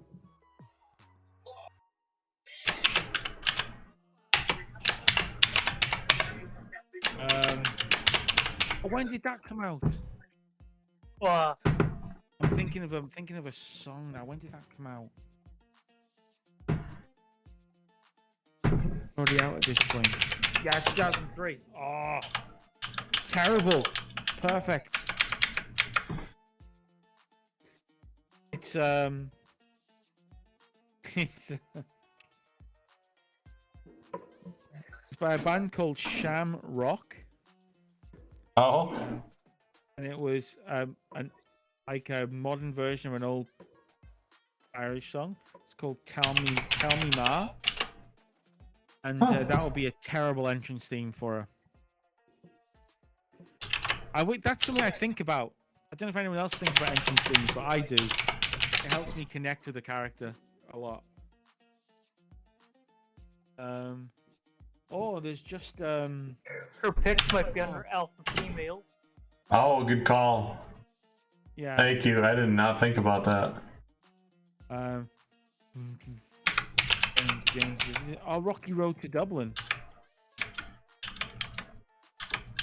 There's always whiskey in the jar by the Metallica version. In the jar. I feel like it should be something by the Dropkick Murphys. I mean, that's yeah. I mean, then you're gonna go like Dropkick Murphys. You're probably gonna go Kiss Me Irish Ass. You know, I think that's no, the wrong band. State of Massachusetts. Is that what I'm thinking of? Maybe. Hang on. Because I know. It's Rio O'Reilly's theme in real life. Oh. Oh, that's not it. Rio O'Reilly does use a Dropkick Murphys theme music as her theme. I don't know if you know who that is. So I keep saying her name. I know who it is. I'm not familiar with her theme song though. Yeah, it's Because I've actually Dropkick heard quite a Murphy- bit on CW. The Warrior's Code by Dropkick Murphys. Ah, okay. It's got a bit of a good beat to it. Oh, of course, there's always Kiss Me, I'm Shit-Faced. It's a great Dropkick Murphy song. I mean, it wouldn't fit the gimmick, but No, it doesn't. I would love to use. Well, no. The one that I would love to use, but couldn't for her because it doesn't fit her gimmick, is "I'm shipping up to Boston." Shipping out to Boston. Boston. Oh, I'm shipping off to Boston. I'm a sailor pig, and I lost my legs. Climbing up the topsail, I've lost my legs. Down, down, down, down, down, Boston. down, down. Shipping up to Boston is Rio O'Reilly's theme. Oh yeah? Yeah. Huh. Rhea Riley, she could actually be active in this mod. Rhea, I don't think she will be. Yeah, exactly. I forget exactly what year she debuted. I don't. Well, I remember seeing her like it was Pro Wrestling Eve. She pretty much debuted. Like she was kind of around at the start of that, which was 2010.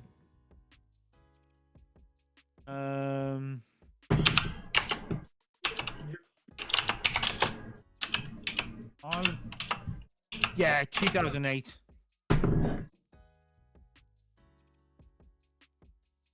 Yeah.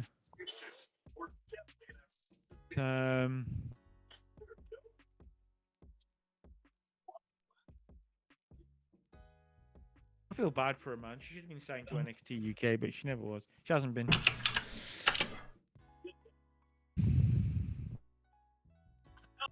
So what do you think? Okay, so that's who it is. What's that? I asked Richard what he thought of Marcel Bertel's new name on SmackDown. Like, the thing, and it's a good point. I heard somebody make this point, and it's a really good point. Why, like, WWE have already changed his name once. He wasn't Wait. Marcel Bartel on the Indies.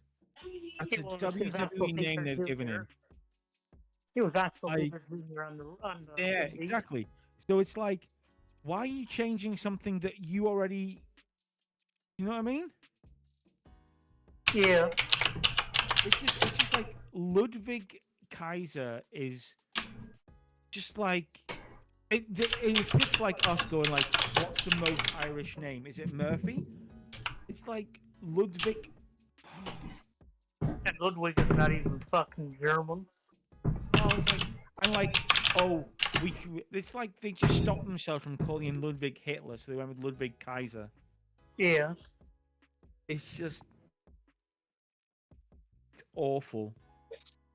The I last did person love like fair play to Pat McAfee. I loved Fuck McAfee. I love Pat McAfee. I won't have a bad word against him. He's he's boring. I find him extremely boring. He's great. No, he's not. He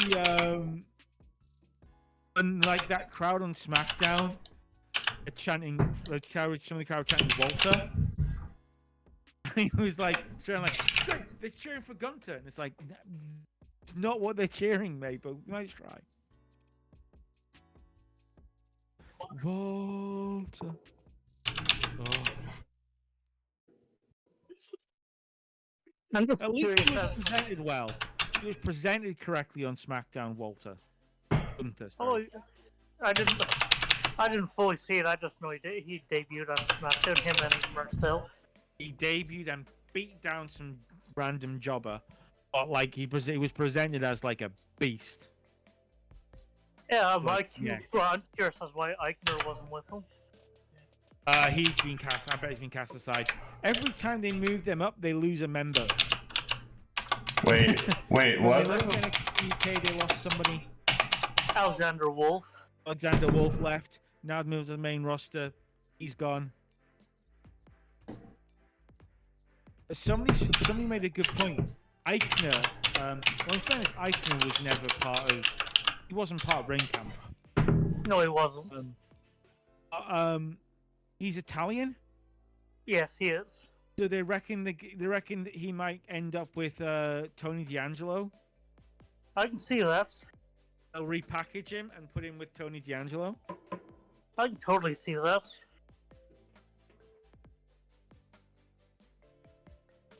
Yeah, I just hate that. The only there was only one thing I legitimately hated at WrestleMania, just one small thing, because I mostly like really enjoyed it. But the one thing I really hated, Pete Dunne. What they have done to Pete Dunne is a crime.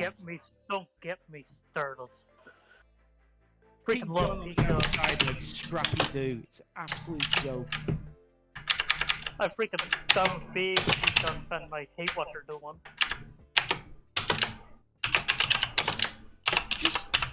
And if you're gonna do this threesome, this trio, right? Go back as a writing team and watch what British Strong Style did in Progress. Exactly. There's the template. That's the template. They've done this already. Progress did it perfectly. A lot of the UK promotions did it perfectly. Just bring over Trent. I'm not even like Tyler. Fine, great. Tyler's really good, but like Trent Seven would absolutely make that group. He would, yeah. Love Trent Seven. He's so good. Trent's got a good mind for the business. He really do. Doesn't he have his own promotion, Fight Club Fight Pro or Club something? Pro, yeah. Oh.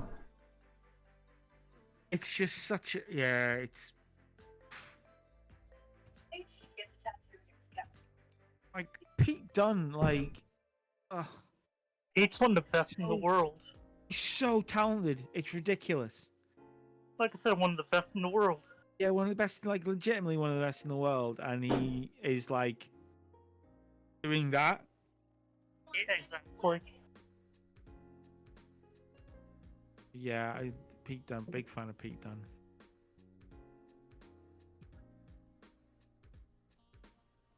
Okay, well, one of the new gimmicks that just went. So go ahead, mate. Sorry. I was gonna say one of the new gimmicks just went over. Jazzy's.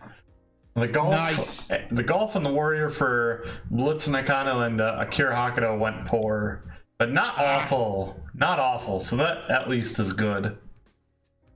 Good. Hey, that's not bad.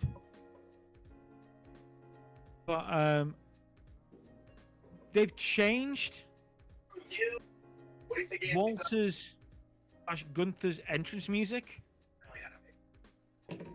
What, on the main roster? Yeah, Well, that's an absolute crime. Also, that music's like you don't have to pay to use that music, so use it.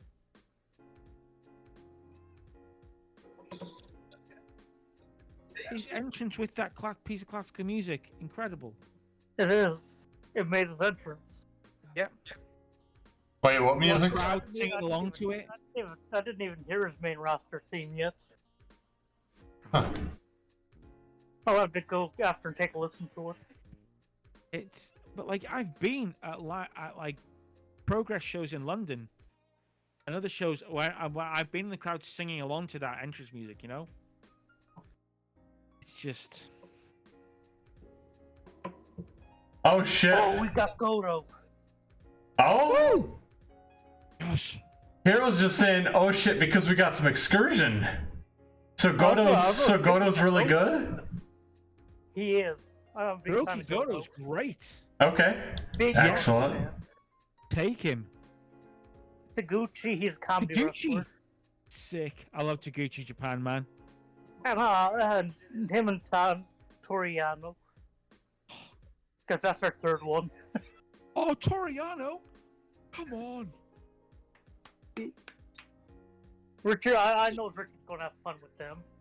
Oh, with Toriano. Oh, come on, yes. And we're in a place where we're not held back by the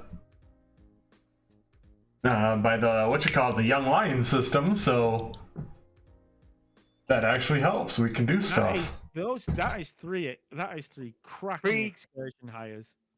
That's Now, amazing. because with We got three of TNA, them. we have to use them all very badly. Joking. Pretty much how TNA works. Right. We need to make one of them. Why is Chris Candido unhappy? Wait, I want to say there's Chris Candido's unhappy. Yeah, it's said in the news. Oh, with Noriaga. Oh. Oh, I thought maybe he'd just find out what Tammy's been doing. No, he still hasn't. Is he still oblivious to that, is he? Still Yeah, oblivious. Yeah, apparently Tammy caused a fatal car accident again recently. no. I mean, Oh, she's Jesus. in a really, really, again, a really bad place. Again. I don't know if there's any helping her at this point, in all honesty, and I hate to say that. Yeah, I know. It's such a shame. And I really, really, really hate saying this. You know when you go like, I don't even know if DDP can manage this. Pretty much. Well, I mean, I've heard let's give it a DDP shot. Also, she would never go for that help. Do you know what I mean? Yeah, I heard DDP actually tried to reach out to her, though. I'd imagine he did. Imagine he did, but she would never go for that. No, she wouldn't. You know? Unfortunately. Yeah, it's a shame. Oh, Luke Hawks.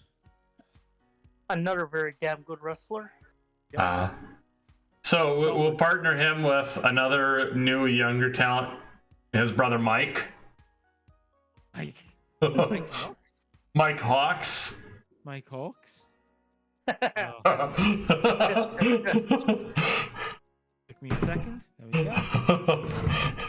Hey, see that? Like, doesn't he have a brother? See, this time it was intentional. When I said Diamond in the Buff, that wasn't intentional. When I said Backhill Slam, that wasn't intentional, but... Backdoor Slam. Not Even got Brody the- Lee. You got getting it wrong. Brody Lee? Why don't we have Brody Lee signed? Damn it. I think we didn't realize that he was active at this time. He's not Probably. very good. Oh. When did he we know debut, though? Yeah. He's a rookie. He's in his rookie year, so... I'll excuse him for not being very good in his first year. We can't all be signed Alex Muda. Wright. We signed Alex Wright, but have we actually done anything with him yet? That's a good question.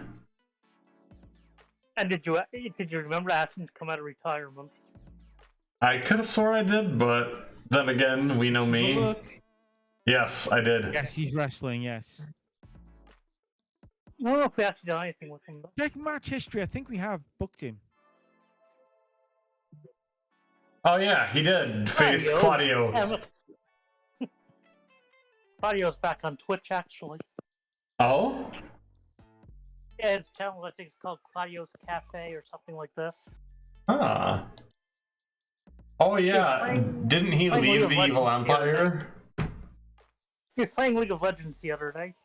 Oh yeah. See, if you guys ever want to fuck around on that, I'm down, but don't expect me to be any good because I haven't played that game in forever. I've wanted to stream it just for a laugh, though. I haven't played League in about 10 years. Okay, so at least we'd be really shitty together then. Yeah. I was shitty when I played it. I was shitty when I played it in the first place. I mean, I was less shitty when I played the support, but then again, Morg's Q is kind of amazing. But yeah, no, put me in jungle and I'm shit. I'm the shits. I've tried a few times to queue up in that game in like just regular draft pick, not ranked. And I go with positions, support, and mid, because mid is usually really wanted. And support usually gets autofill because no one used to want to play support. I keep getting jungle because, oh hey, since you put support as your main role, let's put you in jungle. I hate jungle. I'm terrible at the jungle. I still think Master Yi is good in the jungle. I haven't played this game in forever. What the fuck? Oh, look, there's Alex Porto. The blandest of all. Like, technically good. Okay. So Charlie Haas, a mid-90s Charlie Haas is what Alex Porto was. Okay. I was about to say a more modern Brad Rankin, so okay, yes, exactly.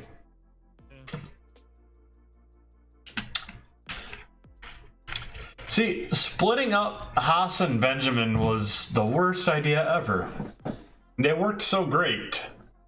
Oh, did you see a New Japan show soon? There's a big 6-man tag match. United Empire against Bullet Club. Oh? And Scott Norton is tagging with the Bullet Club. Well, because he's over in Japan. I think no, it's in America. It's one of the New Japan of America shows. Holy shit. Holy fucking shit. Oh, you're going to change Crime Time's chemistry? Yeah. Oh, yes. Thank you for reminding me. I just shut something. No, I just closed down. No. Let's see.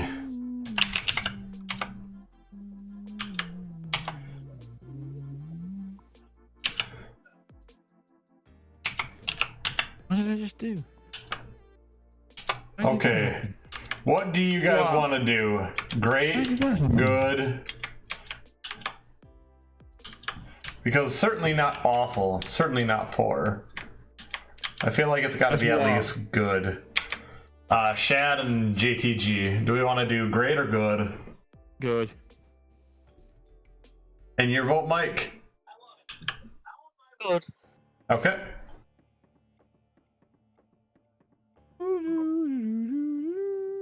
All right, and that will complete that week of the booking committee. So let's hope that my fucking lazy ass doesn't neglect getting the next one in the slate. But yes, once again, I want to thank you guys. I'll start with the entry order today. Oh, money. Oh yeah, that's right. I want to thank Jero. I want to thank Mike. I want to thank who got in next. Oh yeah, it was Zeze and then Richard Wright.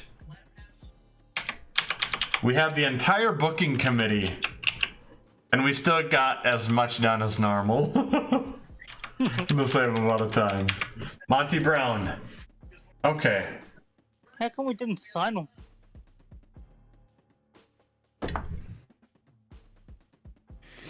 I'm not sure, but I think we go for it.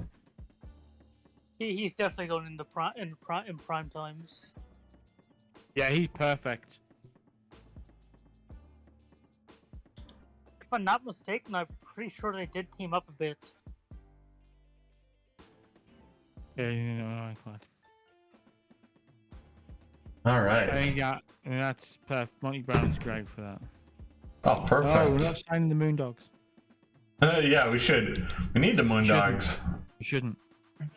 We need the Moondogs. If They're... this was We don't. 80s mod, I'd say Steinem. What's that? I say if this was an 80s save, I'd say Steinem. Yeah, that's who we need. Who? Well, let's be totally honest. Oh, we're gonna look up. We need Kevin S.A. Sullivan. Rios. Mr. Aguila, yeah. Joking about S.A. Rios. I was curious though. Yeah, in the game. Yeah, that's Oh yeah, S.A. yeah, Rios.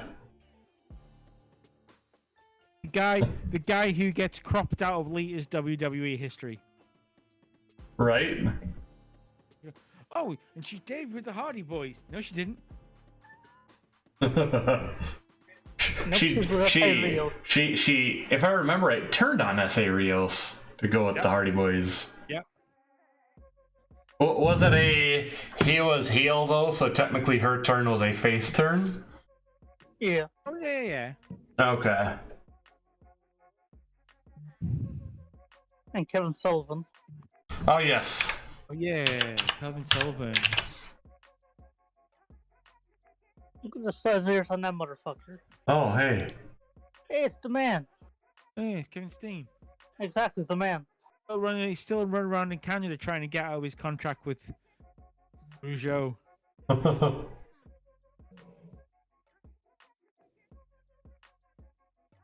Let's see here. Yes. I was always a big fan of Taskmaster. See, the best thing about, and I think I've probably said this before, but I'll say it again. The best thing about the Dungeon of Doom was after Conan's gimmick change.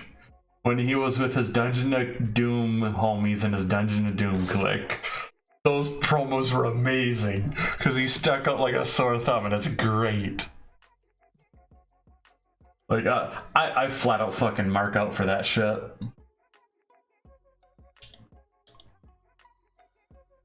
I feel like we do this as a one appearance first, and then we decide if we want anything else out of them.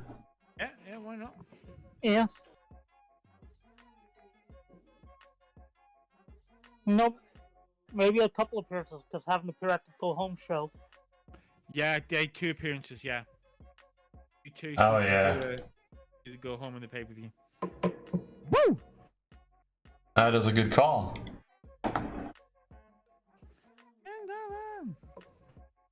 All right. I think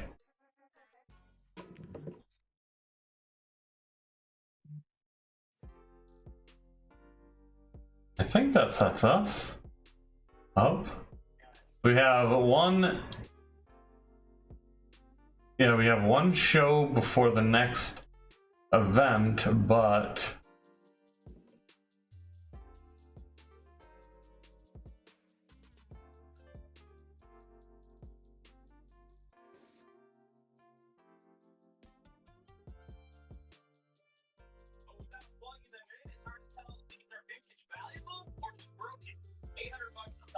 Well, Penn and Teller brought that way a little bit on this one. That means no new items for the show. All right.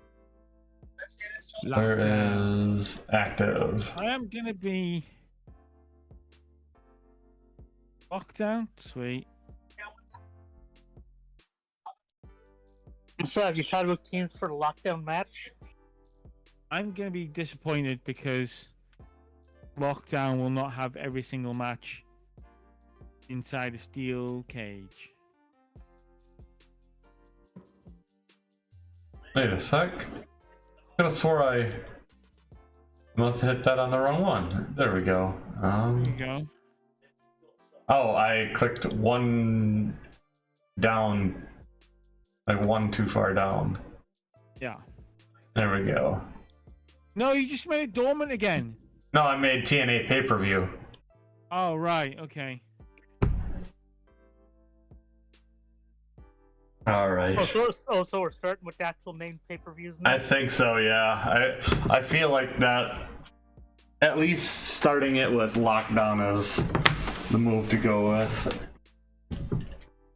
I didn't want to wait until at that point. I felt like since we're bringing in the cage to stop interference with the Mick Foley versus Jarrett, that was the bucket. That was the way to go.